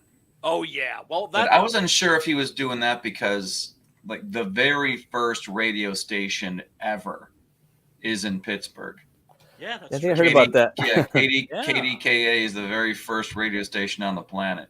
That's true. Yeah. I remember learning that actually in college in like Yeah. a radio and TV history class. Yeah, it Yes, sounds I don't know if familiar. it was, Like I heard that. because but it is kind of cool though because you'll have people call in. It's just like something like this, you know. Before you have what's up, Carrie? Before you have any like social media or anything like that, Exactly. that's what you did. You called into a radio show, and if you were a good guest and people liked you, you kept calling back in. What up, Carrie? Hey, Pops, you there? Carrie wants Yeah, to know if he- you're feeling any better. Well, Yeah, we He's- hear you. He's feeling He's ugly. hanging in there. He's hanging in there, Carrie. Thank you so much for hanging out. And what up, Mike? Good to see you, brother. Really quick, I want to run the trailer for this because this is not a typical trailer. This is a trailer that you'll see is really kind of like its own short film, like a Hitchcock trailer. Check this out. My name is Martin. I'm 84 years old. People think I'm I'm 84 crazy when I years tell them old. What? I'm 84 years old. how old I am. I'd like to be normal. I just have a sickness. The only way I can survive is by drinking blood.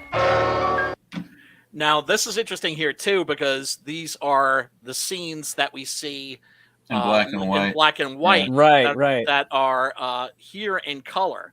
And one of the things, we're going to talk about this because it turns out that there is a 3-hour black and white version cut of this movie.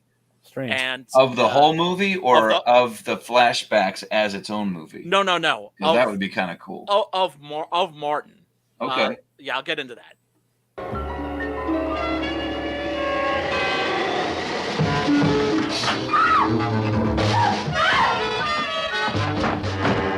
It's not easy living the way This guy right here, by the way, porn actor. I do. Oh, really? I have to be Typecast. careful all the time. But I'm pretty good at it. Yeah, I mean, I don't know if Romero knew that he was doing smut, but he probably, if he did, he didn't care. I mean, Romero was like a super liberal lefty guy. I think as I get older, I get better. I haven't been caught yet. Martin, another kind of terror. Yeah, and Dave, like you were talking about, like the radio, that gives you the radio show. That gives you a chance to hear Martin monologue, because there are many scenes in this movie where I was thinking, like, I could imagine a voice. Yeah, like a storytelling device. Yeah. Right. So it gives you a chance to get inside his head. And get some exposition. With right. and also his worldview without the device of a voiceover, which I never had a problem with, but drives a lot of people crazy.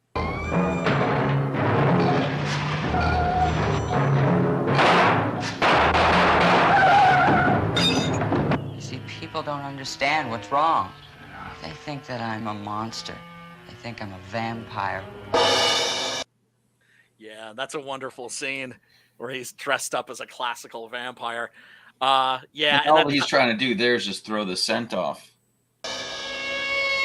Well, I mean, here what he's doing is he's just tormenting cousin Kuda. I will say he is kind of ghoulish. Like the first part of the trailer where it's the black and white scene but in color, the way he looks up, he kind of looks kind of baddish, dude. Kind of like I don't know, man, kind of like a bat a little bit, like a little like a ghoul a little bit in his face. I never really noticed it too much, but just that one expression with his big old black eyes, you know. Oh yeah, remember the vampire baby in the National Enquirer, you know. Right. I kind of got that vibe. Boy. Like I never even thought about it, but he does look kind of baddish, dude. The actor, like. It's the Weekly World News, and it's Bat Boy. Right there, yeah. Get your references straight, man. So, I mean, I guess in black and white, I should have noticed it more starkly, but I don't know with that. He just definitely looks more vampiric for sure. Good casting too, because I'm all about casting unknowns and seeing unknowns in movies because it just sells the realism of it even more. It really does. And what's so great about Amplos's performance in this is that Martin is a rapist murderer. Yeah, 100%. But you really do identify with him and you really do feel for him because there is a tremendous innocence to him. Because it's not that because I remember thinking, boy, he's very boyish in this. I'm like, yeah, well, he's like, a 20-year-old actor. Right. But he doesn't behave like a 20-year-old. No, like he has everything under control pretty much. And when he needs to speak, when he needs to say something or really wants to, it seems like he does it, you know? Right. And it's just some of the one-sided conversations were a little entertaining. Oh yeah, just as in where the guy doesn't say anything. It's like that scene in 40-Year-Old Virgin. All you have to do is say what they're saying back to them, only in the form of a question. Are you reading magazines? I don't know. Am I reading magazines? Oh, you're so mysterious, you know. Right. A couple of times that happens. Right. But it is interesting seeing these black and white scenes in color. Yeah.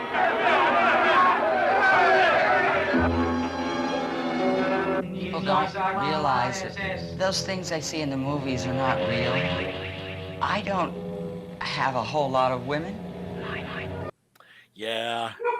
And of course, that's a lot of people think that that's really what this movie is about. It's about sex and violence and obviously obsession. But I mean, once again, going back to Peeping Tom, that also is very much about sex and violence being intertwined, because what Martin's doing is he's doping his victims up. He's picking his victims very carefully, right? Because like he says, he's like a hunter. He has to be very, very careful about not getting caught. That's one of the reasons why he gets naked before he drinks their blood, is so he can wash it off, right? Mm-hmm. And then he takes advantage of these women in their when they're knocked out. He's raping them in their sleep, and then he's drinking their blood. But he's also doping them up because he doesn't want them to suffer.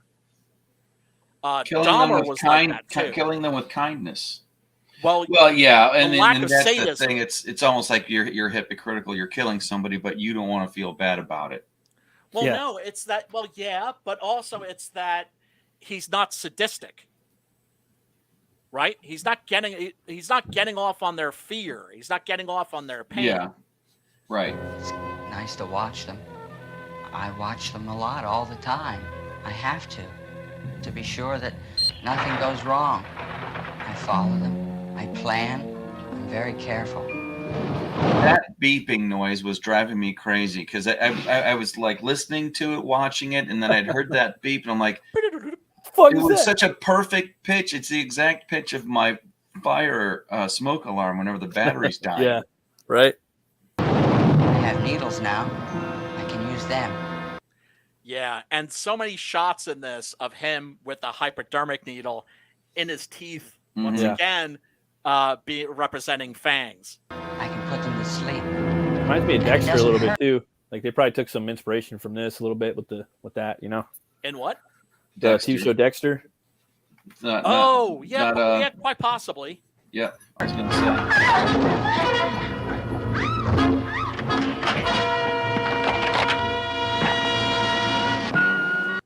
Yeah, that's a great moment, of course, in the beginning of the film when he, once again, this is like footage that's in black and white in the film. That's in color here. I just love this trailer.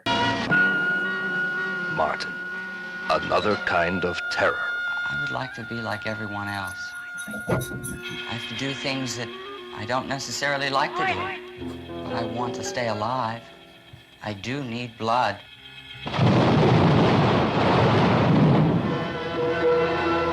Yeah, and though the effects in this, man, like when he slits that woman's arm and the blood splashes on him and the way he like jumps, it's like very sexual.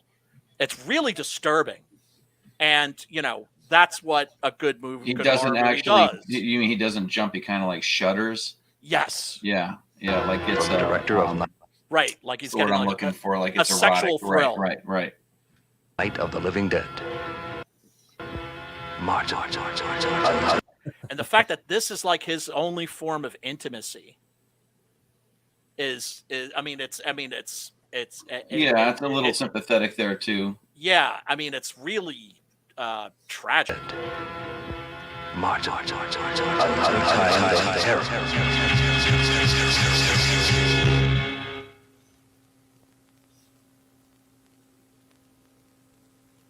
I love that trailer. It's not a bad tagline either. Watch That's out so for cool. it. Yeah, you want to watch out. Well, yeah, that's like watch out for it, right? And it's coming your way, coming to this theater soon. The tagline that's in the posters is "Watch it with someone you're sure of." Right. Okay, Frankie, so Frankie says, yeah, this was what I was going to mention. And on October 2021, a 16mm print of the black and white director's cut, previously believed to be lost, was located and will undergo restoration. Romero wanted the film in black and white. Years before his death, Romero said in an interview, I remember very, very vividly saying, "Yo, there's a 3-hour black and white cut of Martin out there somewhere.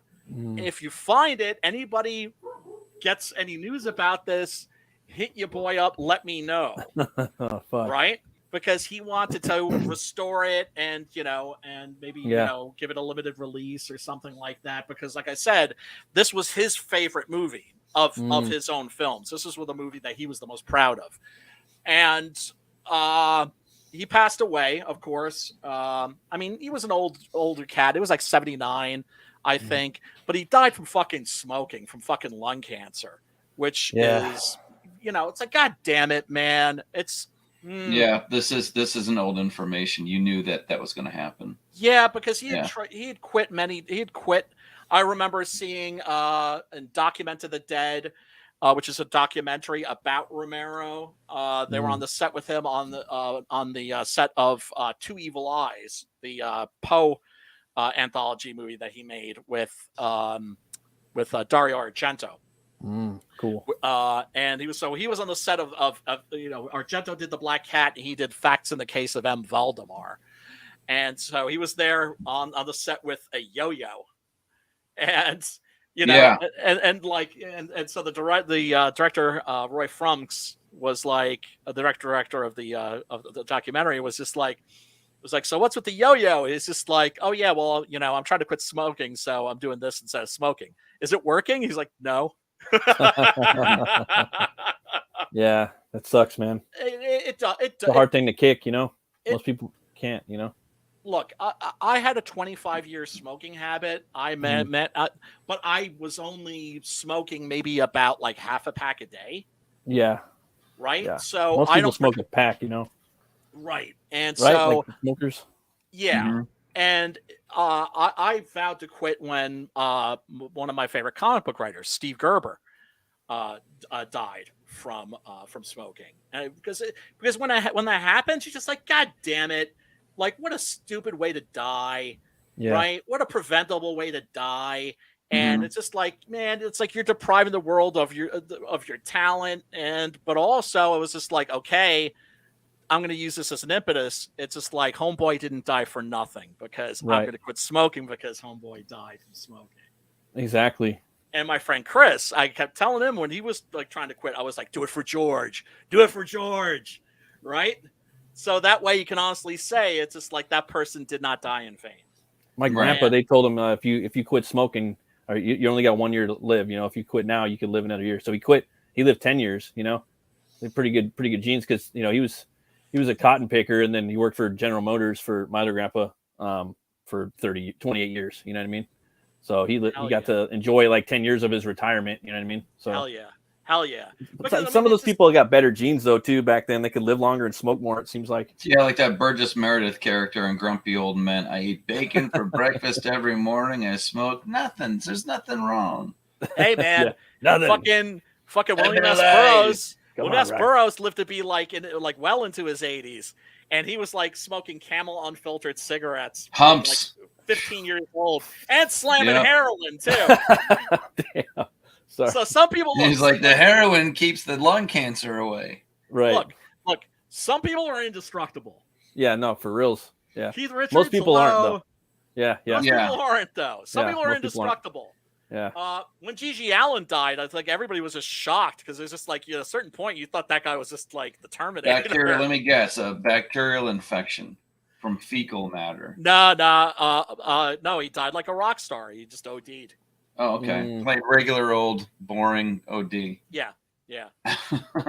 Everybody expected him to like go up like fucking Donald Duck at the end of that cartoon where he like puts on the devil costume and pours the Daffy Duck. I swear, you guys. Did I say Donald? Yeah. I know. The trick is you can only do it once. Yeah. Yeah, exactly. Like that's how everybody thought Gigi Allen was going to die. Instead, he OD'd on the floor of like Johnny Puke's apartment, like literally like 4 blocks from where I was, and it was just like, dude, fucking died like a rock star.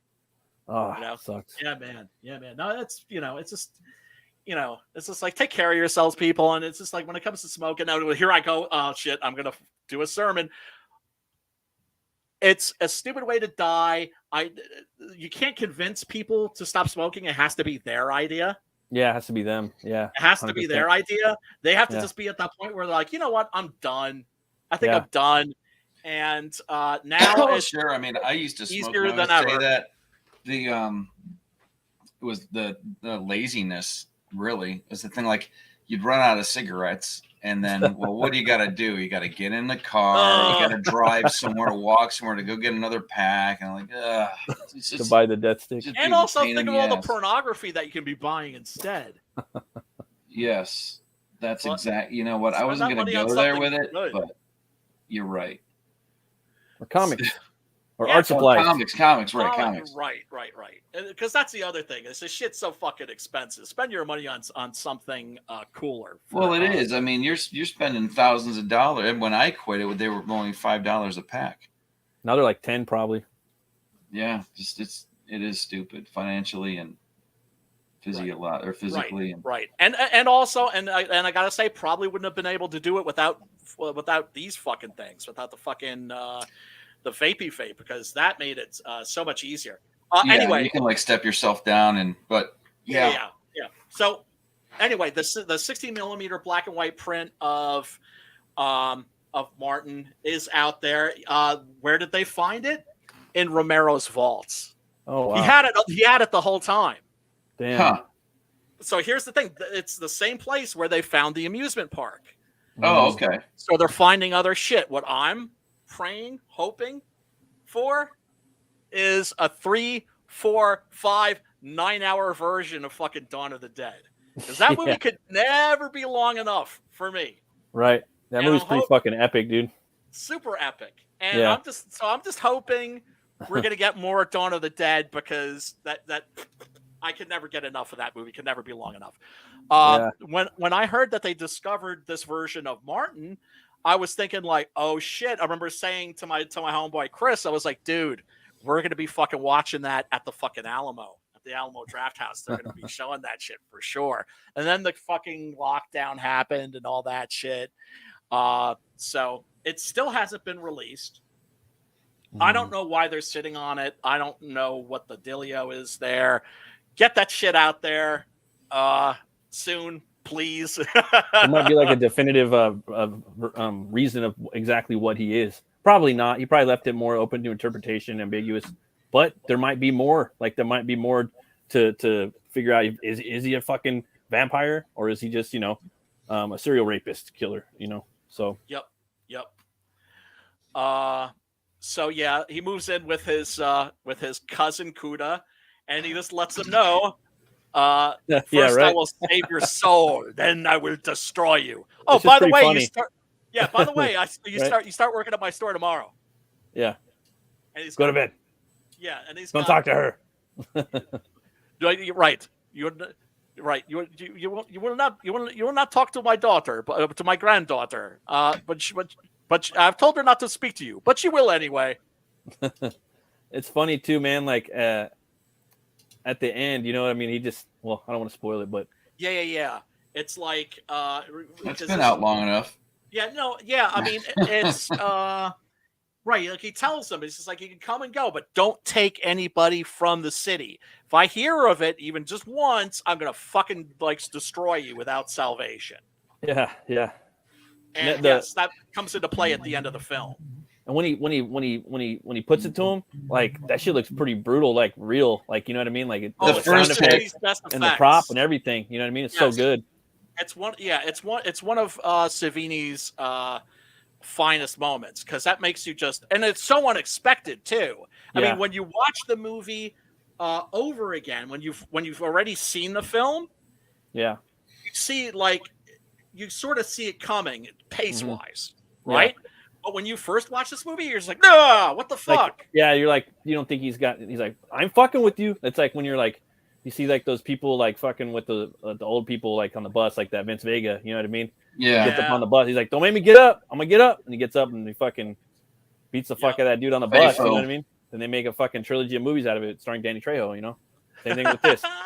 He's like, I'm telling you, dude, I'm gonna fuck you up. Don't do that. And he's still, I'm telling you, and he's meeting with the hip priest and meeting with other priests, that got his back. Yeah.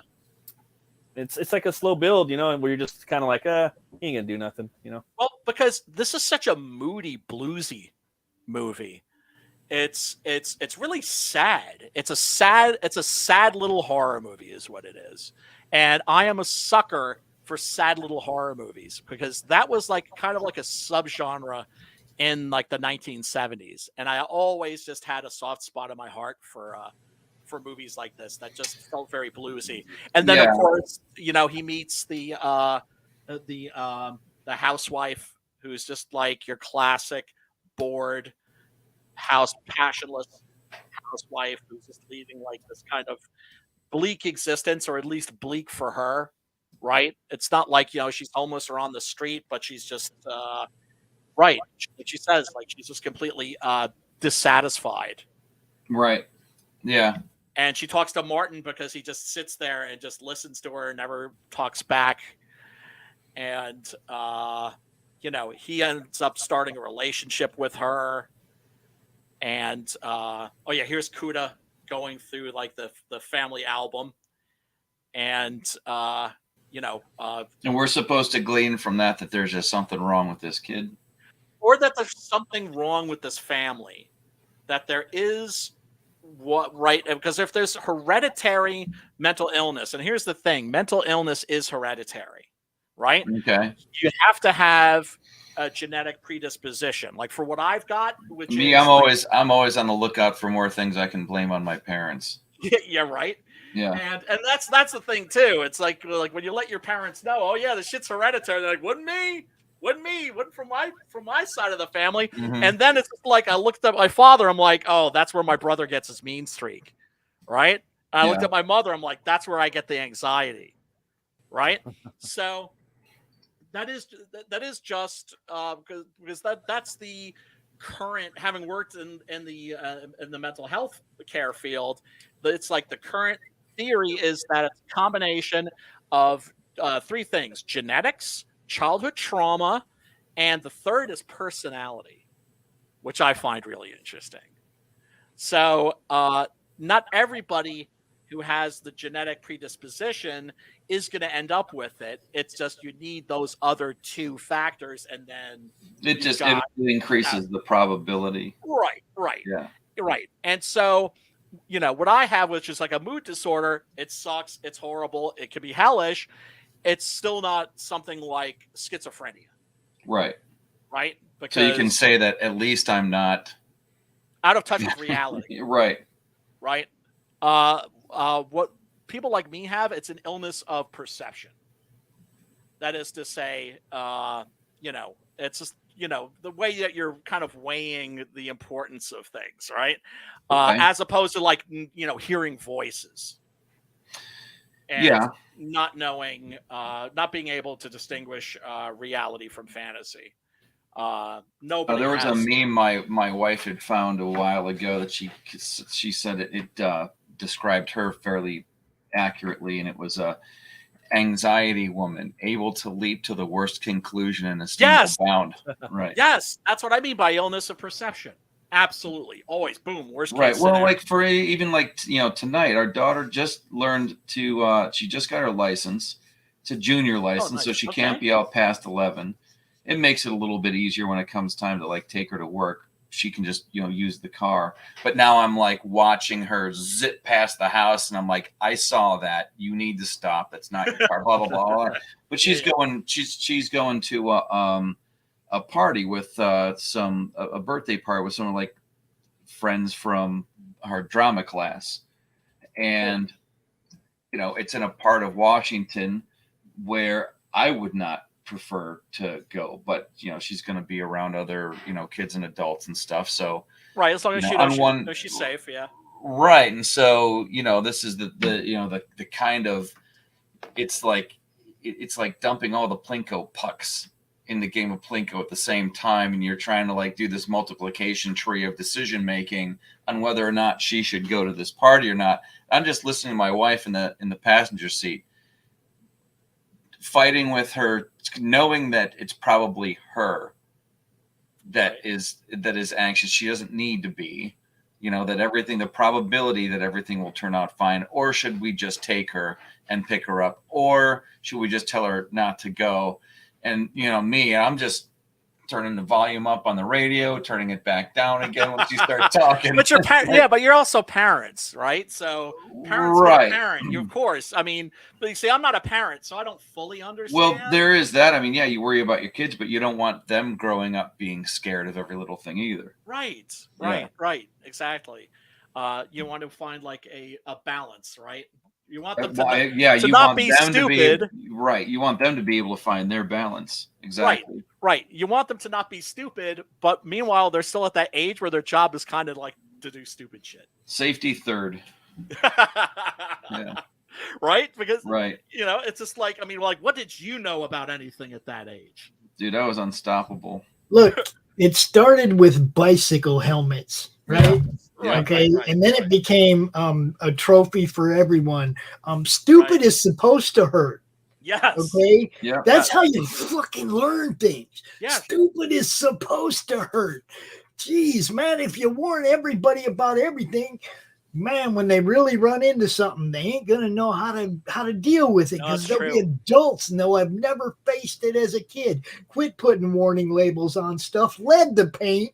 Come on, man. I seriously, that last one, seriously, please can we put lead back in the paint? Seriously, man. Like, I mean, honest to God, like pinstriping paint was so much better when it had lead in it. And what was it? There was no like rash of children climbing to the top of a signpost so that they could lick a sign. Right. It lasted longer. It painted out smoother. And it just, whatever. The good stuff is still. Everybody says that. Like you'll be at some. I'm going off the rails again. But that's fine. You'll be in a group of like other pinstripers, and somebody will say they found a can of old One Shot that still has lead in it, and it's like now everybody is grouping around this one person, and they're listening to them tell what it's like, as if it was like they're the first person in your class to ever see or touch a boob. That's amazing. Yeah, it's funny. Oh, yeah, put the lead back in the paint, man. For real. Christ, man. Pops has got he's bullseye. But yeah, this sequence to me is the highlight of the film. It's like, when you see how careful he is about picking his victims, right? How he goes to this woman's house and he just pretends like to be deaf, a beggar, basically. Yeah. And so they give him money to go away. And so he gets a look in the house. He sees like, okay, she's with a guy, right? So he waits for the guy to leave. And so, oh yeah, that's right. He originally finds he's just like hanging out behind her, right? It's a great shot too, because her head is in the shot, and then she leans down to sign a check, and he's just there. It's a really great, clever reveal, and that's how he gets her address. And so then he's like hanging out outside the house, not looking suspicious because he waits for the ice cream man to swing by. And so then he does this little stunt here where he can, get a little look in the house and everything, do some recon, and he ends up. Oh yeah, that's really great with his shadow falling across the door, and so in his mind he's seeing it as this sort of like romantic vampire film. And Open Sesame, he opens the door with by buying a similar model door opener at a local store, and so like you see the garage door opening, and it's like him entering through like a window, and his victims are always happy to see him. Hi, Martin. He's got his kit all fucking set up. I think it's genius that he walks into the place and is surprised by somebody else there, because typically that's not what happens in these situations in these movies. No, because he planned everything so perfectly. No, but any time you have a scene like this in any other movie, there's never an oops like that. Never. But I hate to do it, but I have to bail out of here early. No, it's okay. But I'm glad I got a chance to hang with you guys again. Yeah. It was a good movie. I don't know what the next one's going to be, but I'll keep paying attention and stuff. But all right, and I will try to announce it like not like at the last fucking minute, like the way I did with this one. All right, when does Pops pick one? Well, I don't know. Well, Pops picked a like a giallo, but it was just so I was just like, well, that's not really a horror movie, but so I picked one. That's why I picked. And Pops picked Last House on the Left. Oh, he did. Oh, I missed that one. All right. That was a long time ago, though. That was. Yeah, all right. You can still pick one. Another one. You can still pick one, and we're always open to suggestions too, and you know how it goes. Sure. Well, I'll throw one out there, maybe see what you guys think. But good to see you guys again. Right. Good to see you too, man. Right. Be good. Peace out. Be well. See ya. Peace. But yeah, he just like barges in, and this dude's there. Right. And he's just like, who are you? And the dude's just like, yo, yo, yo. It's just like, no reason to get upset or anything, right? Because he thinks that he is like her husband. Yeah. Right. Yeah. Yeah. Right. And then she's like, wait a second, I don't know this guy.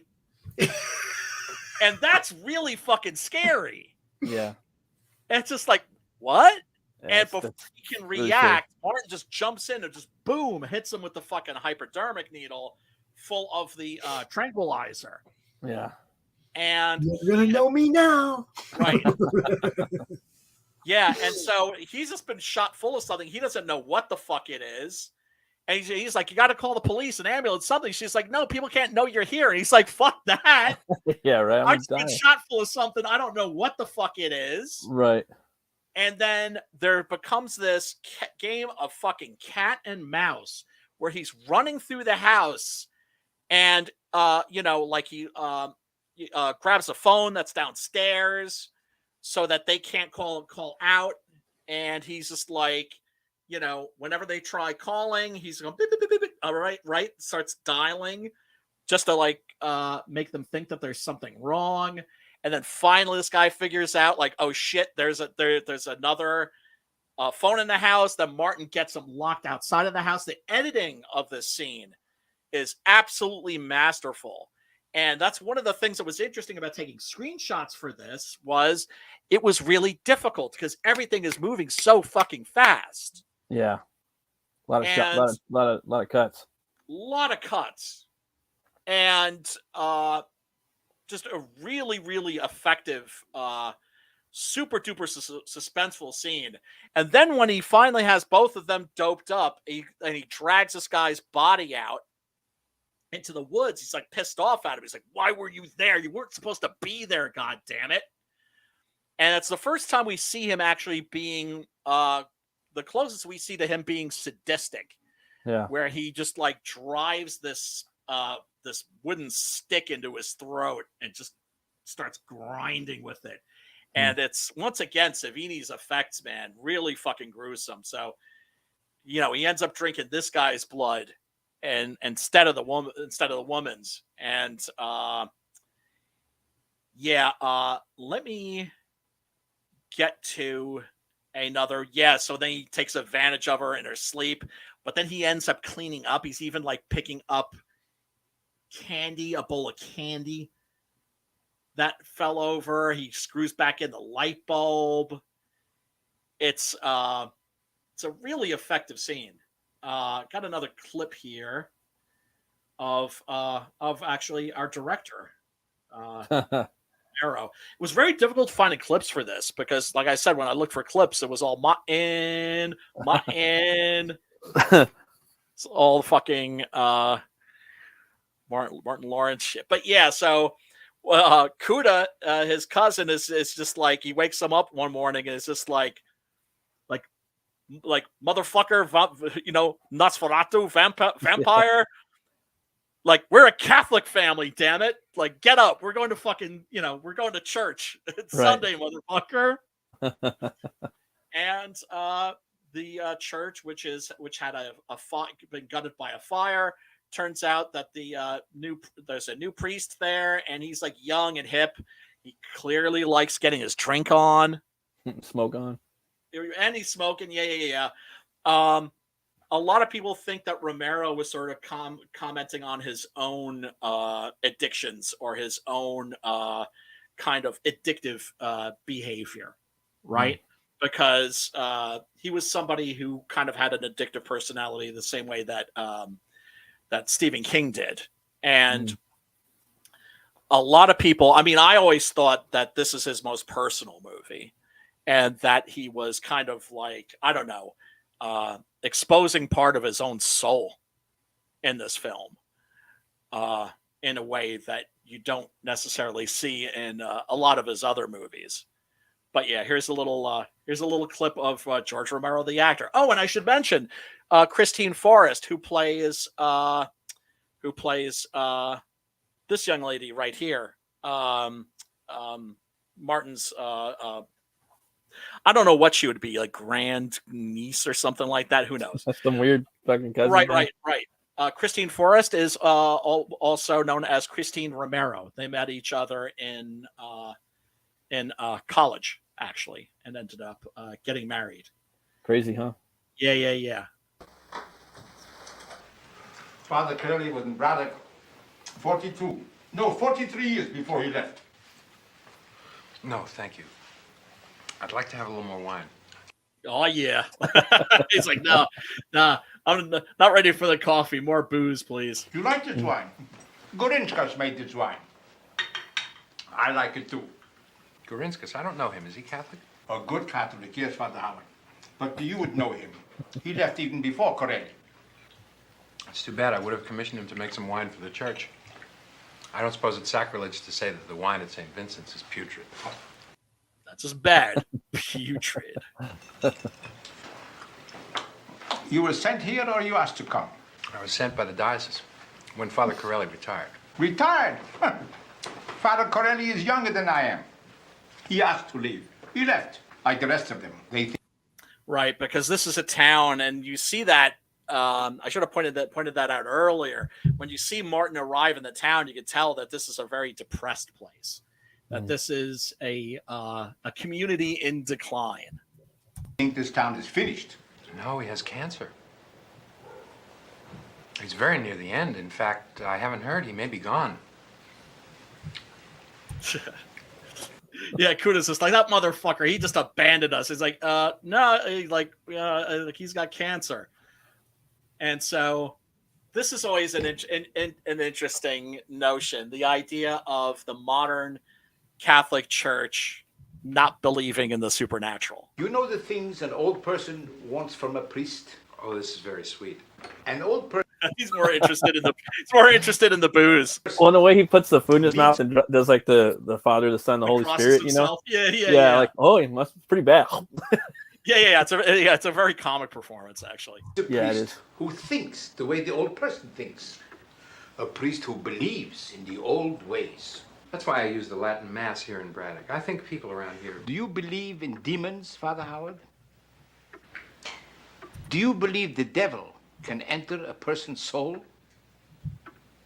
Well, I don't know what to believe about that. You don't know, Father Howard? You see, this is what I mean. This is not what an old person wants to hear from a priest. Father Howard, would you like some more cookies? No, thanks. No, I'll take more booze, though. Can I get you anything else? No, I'm fine. If our priests cannot save us from such things, who can, Father Howard? Right, and so he ends up recommending a more traditional priest. Deal. You know, he went to see that film, The Exorcist. He said they did it all wrong. Zulimas. I don't suppose you saw that movie. I thought it was great. That was great. Like, he's pretty good performance, huh? Oh, it's an excellent. It's an excellent performance. I thought he was pretty funny. Like watching the movie, like it was a good little comedic break, and I was like, dude, I think that's Romero, you know. And I hadn't to be honest, I'd never seen him that young before, because I had just known him as, you know, with the ponytail and the big glasses and the white hair. Yeah. You know? Like that looks like that's him. That's got to be him. You know? Yeah. George, rest in peace, George. Yeah. I mean, in my opinion, one of the great American filmmakers, one of the great American directors. I think a lot of people would agree with you too. You know, like like even like for different reasons, like Night of the Living Dead and then like Dawn of the Dead, they were just so big, like on different social political levels. You know, at the time, and so influential. So oh my god! And the thing is, it's like his movies, like it's like you want to see how to do like put political content in your movies, or comics or anything the right way. Yeah, that was how. Not like all this rubbish right now. Yeah, but where they're taking the subtext and making it the text.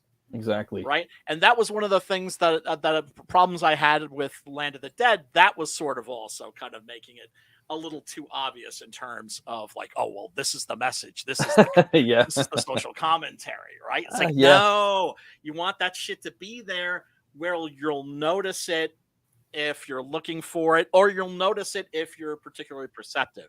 It's like when I was a kid, I remember watching Planet of the Apes, right? And just thinking like, oh, this is just an awesome sci-fi adventure movie. Right. Which which it is. And then I watched it again when I was like in my teens. And I was like, wait a second, this is all about racism, right? Which it is. It's more obvious in the novel than it is in the movie, but it's still pretty obvious in the movie. And then I'm watching Beneath the Planet of the Apes. And there's a scene in that where like the gorillas want to go to war and the chimps are like, no, peace, peace, peace. And they're like protesting in the streets. I'm like, oh shit, this is about Vietnam and the Vietnam protests, right? Right. But if you don't notice that shit, that's fine because the story is still there. Right? Nowadays, they just fucking beat you over the head with that shit and they don't even care about if there's a story to go along with it. Exactly. It's just the politics. Backwards. Ass backwards, man. Ass backwards. Because a guy like Romero, for instance, understood what's your first job? Fucking entertaining people. Yeah. Fans, first and foremost, entertain you. Make fans laugh, make fans cry, make fans happy. Maybe you'll come back for a couple more movies, if I'm lucky, Right. And for my money, Martin is the movie that really established him as like a guy that was gonna be around. Yeah, right. Because of a visionary, right. Because he was sort of struggling to find his way as a filmmaker a little bit after Night of the Living Dead. He did The Crazies, which is great, but it's very much in zombie mode. Yeah. Right. Yeah. And he did Jack's Wife, which is actually like a feminist horror movie. I haven't seen that. It's also known as Season of the Witch. It's on Tubi. And that's good, but it's minor. He did a movie about advertising called There's Always Vanilla. And I think I've heard of that one. Yeah, I can't really say it's worth watching. He directed a documentary about O.J. Simpson. Man, right? that's cool. Because he was with the Pittsburgh Steelers, right? No, he was with the Buffalo Bills. Oh, okay. All right. Juice. Yeah, I don't get 49ers after that. Yes, and the name of the documentary, The Juice is Loose. Oh, shit. That's funny. Did that come out right after he got out of jail? Right? No, this is I had an OJ O.J. Simpson action figure, dude. I had OJ Pogs, like guilty, not guilty. Like you flip them. Because I was playing with Pogs. And he's like this. Behind like bars. Guilty on both sides. I think so, yeah. Guilty, not guilty. Yeah. I my remember God. the day that my O.J. Simpson rookie card plummeted in value. Oh my God, dude. Oh my God. I mean, that's crazy when I think about it. I had an O.J. Simpson action figure, like a doll. I remember too because I would always break all my toys. So like I pulled his arms. Brand? It was all hollow. Like it was very poorly made. Right. It's like the limbs weren't solid. It was like Was it made by Starting Lineup? I have no idea. What kind of gloves did it come with? I have no idea. Sorry. And the butcher knife, the little add a little button in the back. You just like push that's it like the this. Bruno OJ. No, that's the Bruno OJ. That was the catch. That was the 1 in 100. You only got. Man, that's crazy. Like this coming home from school, like this, like fuck, man, I hate. And school. Barbie's Broncos. They just turn on TV like. Felt like forever. That Yeah, trial was just on every day. Yeah, I was sure just like, was. fuck this stupid shit. Like I was so mad when I was a kid. Just like, what's on? I wanted to watch other shit. That chase was fun though. The chase was fun. Yeah. But I'm still though. There's a part of me, man, that like I understand why nobody's done it because they would catch mad crazy hell. I'm fucking probably going to hell because I'm thinking like if I had mad crazy money, I would love like fuck you money. I would love to bankroll a fucking horror franchise with fucking OJ. What? The slasher franchise, like a franchise, right? Yeah. OJ's back. Yeah. It's a slasher movie franchise with OJ. Oh yeah, totally, name, dude. You don't even have to use his name. Let's see. Furious football murderer. The juice is, I like the juice is loose. Pickle and Einhorn. Yeah, dude, it's crazy. Oh my God, man.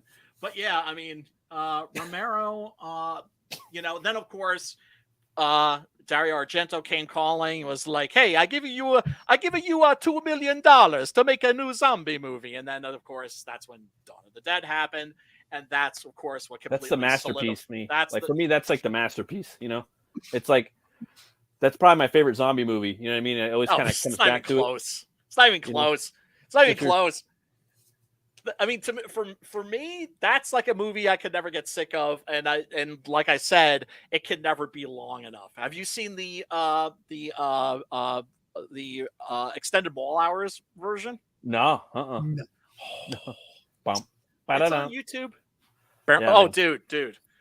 I when I was driving a U-Haul truck for my friend recently, I got behind the wheel. That's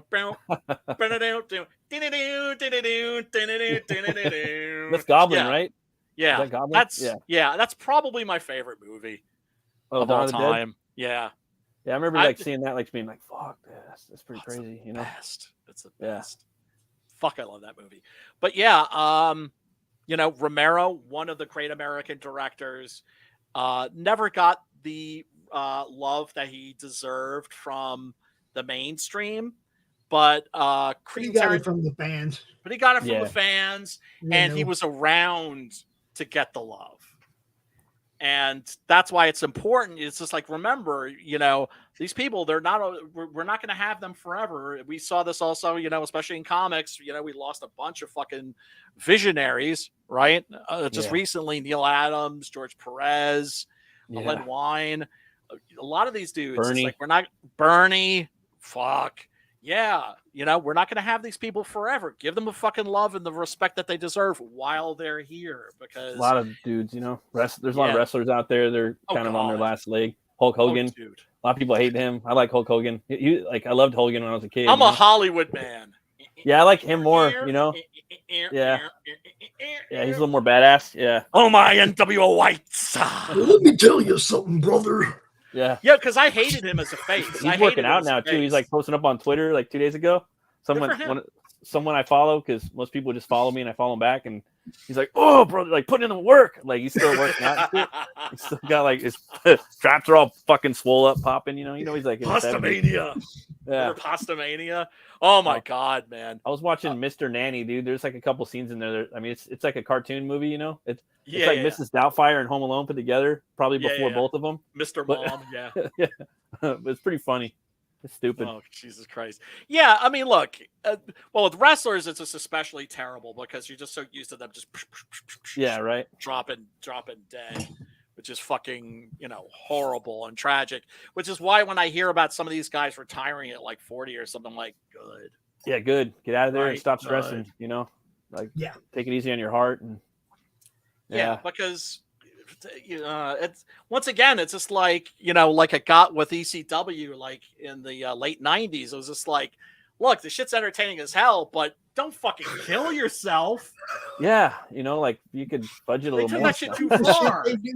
Some of the shit they do now is pretty much. I mean, when Jeff Hardy climbs up on a scaffold and jumps off it onto some dude, it's like lands on his back all fucking on the table. Yeah, and he does the swanton down onto the dude on the table from 20 feet up. Right, that's fucking crazy. But that's what Sabu used to do. He'd crawl up on the doorway.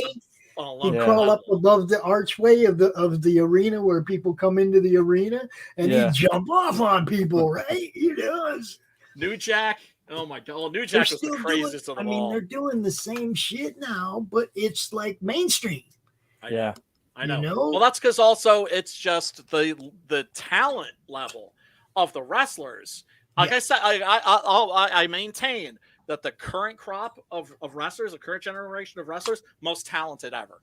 Most talented ever. They're crazy athletic. Every one of them can do flips out of the ring, and they've all gotten really good at catching each other, so they don't really get fucked up, right? That's the art. They get in the way and take the hit. The art. They don't get out of the way; they get in the way. They take the hit, so dude don't hit splat on the ground, right? Because that's the art. That's the art is being able to do this shit without killing each other. Yes, how long can you survive? gotta sell both sides of it, right?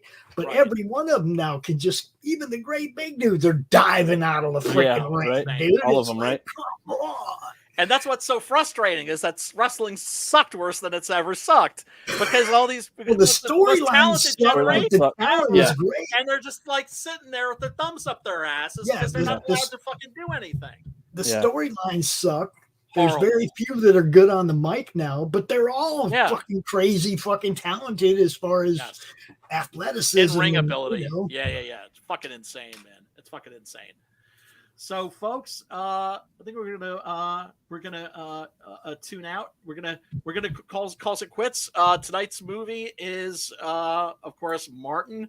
Go check that out if this sounds like something that you want to see, and trust me, you do want to see. Oh well, shit. First of all, just got to ask Matt, of course, for your general impressions of the film. Capsule review. I thought it was awesome, man. It was awesome on a lot of levels. You know, I thought it was very original. It had a very I hate to say the word street, but I mean suburban, street, realistic, camera approach to it, independent. You know what I mean? It's cool seeing 16 millimeter. Yeah. It's cool seeing Romero's favorite film. Again, something new and interesting and innovative for the whole vampire genre. Haven't really seen anything like that before. So yeah, definitely, man. I give it 2 horns up. It's cool seeing Savini in there too. With his old nose. It's a cool movie, and I'd like to check out the 3-hour cut. And it was creepy, dude. It's pretty scary. Yeah, psycho killer stuff is always for me always really scary because it's that's the dude next door. You know what I mean? Exactly. So. Yeah. Well, I mean, that's what I thought was funny about the tagline. Watch it with somebody you're sure of. Yeah, you're sure. Yeah. Won't stab you with the needle. Right. So Matt, tell these fools where they can find you and your dope ass comics. Oh, thanks, man. If you guys want, you can find me at Metal Movies and Brewskis. That's my YouTube channel where I talk about metal movies, brewskis, comics. Sometimes I do shows where I have people on. If you guys want to hit me up on Twitter, I'm at Runecutter Comic. And if you guys want to check out my book, Butch Cleaver, that's it right there. That's butchcleaver.com. I have the first and second graphic novels up. It's about a butcher who gets killed and he's resurrected by a voodoo curse. And that curse gives him the power to control bone. And in the first issue, he's got a bounty hunter on his ass. And the second one picks right up from there. And you go into his origin a little bit and he kind of unravels the story about what happened to him and what's going to happen in book 3 one day. So thank you. Appreciate it. You got it, man. You got it. And folks, definitely check that out. It is a hell of a lot of fun. And if you're a horror fan, you're going to get a kick out of it. Pops, tell these people where they can find you.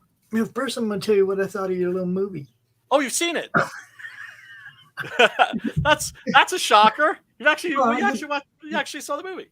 I get to see some of them. I just don't have that much time. This one is one that I actually remember seeing because it was the weirdest vampire movie I'd ever seen. Yeah. Right. It's definitely plain and simple, the weirdest vampire movie I'd ever seen. I did get some good laughs out of it too. Like when he walked into the house and the dude was there, wasn't supposed to be there, and he freaked out.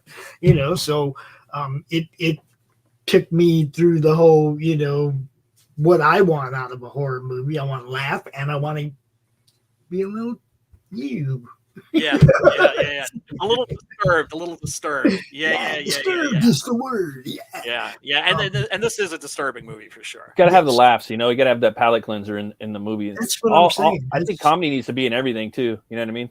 Me too. A little bit. I do. It's gonna help everything. Understood that. In everything you write, it's gonna help a little bit because you have to have, you have to have a little break. You know what I mean? If it's like having a song with a blast beat all the way through, or just the same beat all the way through in any style of song, any genre, it's fucking annoying. You know what I mean? Or the same panel in every comic book, dude, So Yep. You got a palate cleanse. Learn that shit. Born with the volume down. Oh. Hey man, I learned that shit from Shakespeare. There's always a comic relief there. The Gravediggers and Hamlet, for instance. I'm watching some Shakespeare right now. I'm watching Deadwood right now. I'm about to finish that up. I'll be straight up. I'm about to be 60 years old, and I've spent my whole life trying to have a good time. Yeah, man. I mean, you know, if something quits being fun, I'm out. I'm done. I'm on to the next thing because I'm gonna have some good time. We ain't here that long. When you're laying in, what if you have to lay in that bed for the last hour of your life, knowing you're on your way out? Are you gonna be able to look back and go, "Yeah, I had a good fucking time, yo, take me," or are you gonna be like, "I wish I didn't. I wish I didn't." Yeah. You know, Yep. hey, That's true. Even at my worst, I'm a survivor, man. Fuck that shit. I'm gonna have a good time. Hell, man. Hell yeah, man. Yep. Because God didn't put us on this planet to be fucking miserable. That's why. Dude, well, look. I mean, you guys know I'm not having the best of situation right now, but that doesn't stop me from coming out here having a good time with my friends and trying to make the best of it, no matter what. Shit, I spent 6 years in prison. I played poker every night. I made the best of it. Sometimes you don't have a choice, and you just got to make the best of it. Yes. So, Amen, this is the way I've always lived. I'm 60 years old. I ain't looking at, my future don't look real bright right now, but I'm still going to make the best of it. You have to, dude. You have to. You Always. That's a spirit, man. That's a spirit. Everybody, thank you so much for tuning in. We really do appreciate you. Did I explain what? No, you didn't. No, you didn't. All right. First, it's a comic book from one of the first people that I hung out, that I met online that did comic books. Okay. But secondly, we gave it a euphemism thing right here. It's you gotta love yourself. Get ugly.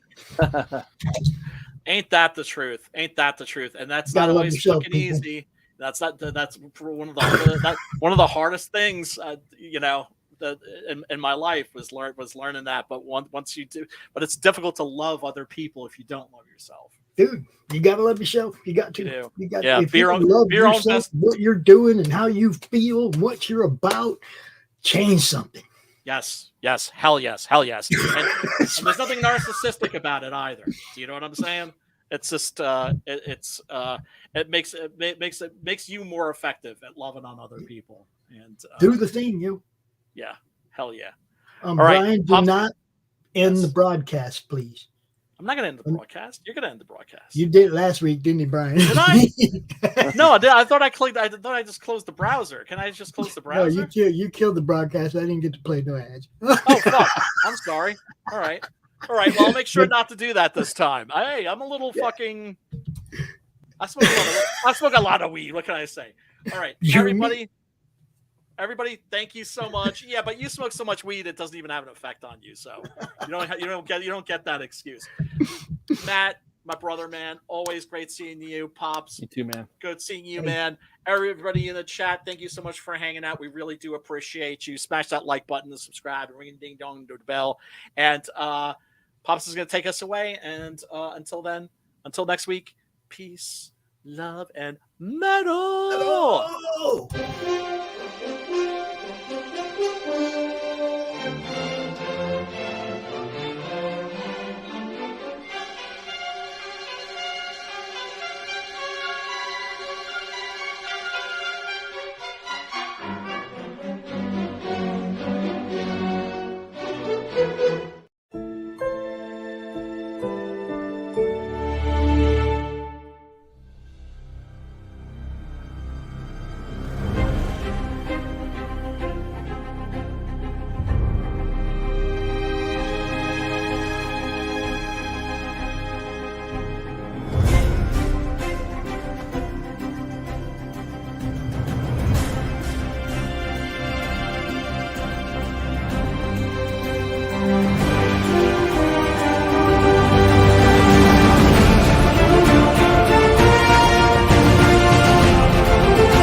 Fairview's coffee has mysteriously gone missing. Mayhem ensues when strange, coffee-craving zombies plague the city. Detective Mickey Potatoes, an overworked public servant, uncovers why ordinary citizens are losing their minds and how to stop the coffee apocalypse. But it involves the mafia. And when you're dealing with mafia crime families, nothing is ever easy. The mafia controls everything in the city, including the police, including him. If he breaks the mafia, they will break him. So, the city is without coffee. The city is burning before his very eyes, but he's powerless. Detective Potatoes has the power to stop the coffee apocalypse, but if he does, he could lose everything.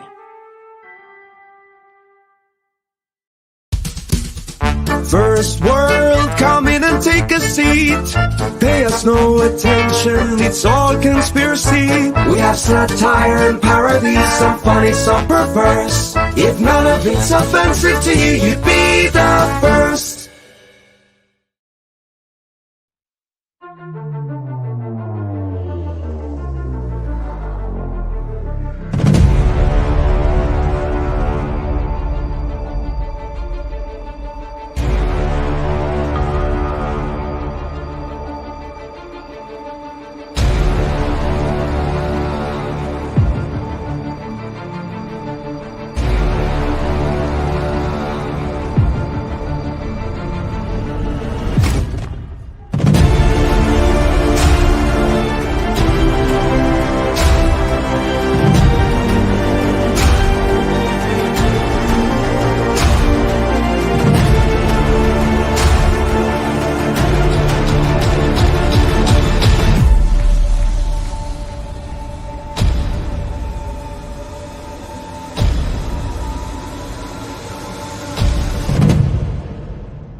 What is Path of the Pale Rider anyway? Is it a comic book?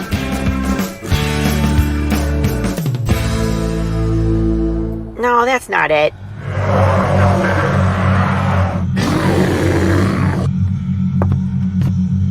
Is it this?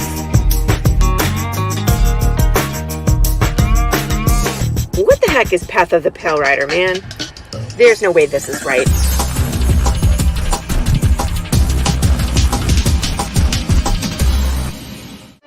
How about this? I have no idea.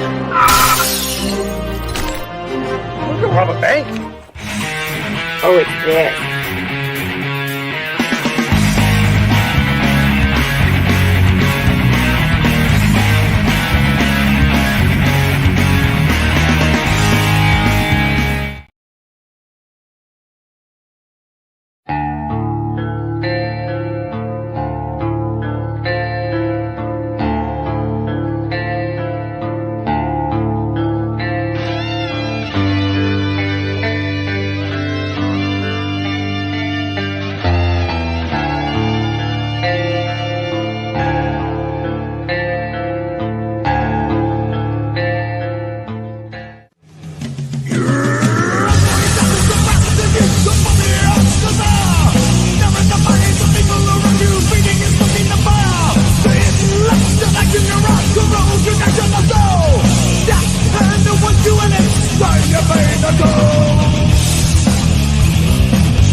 The doctor is in, baby. This is Doc Blalock, and you're watching the Madness Comic Network. Comic Books for Kids provides comic books to kids in hospitals and cancer centers across the U.S. It's a place where we can all work together to make sure every child has a comic book. 100% of all proceeds go towards the kids. It's about making a difference, and while they're in the hospital, allowing them to fly like a superhero, battle dragons, or rescue teddy bears. We are in every state in the country and now support over 160 hospitals. Every month, we add more. Visit cb4k.org.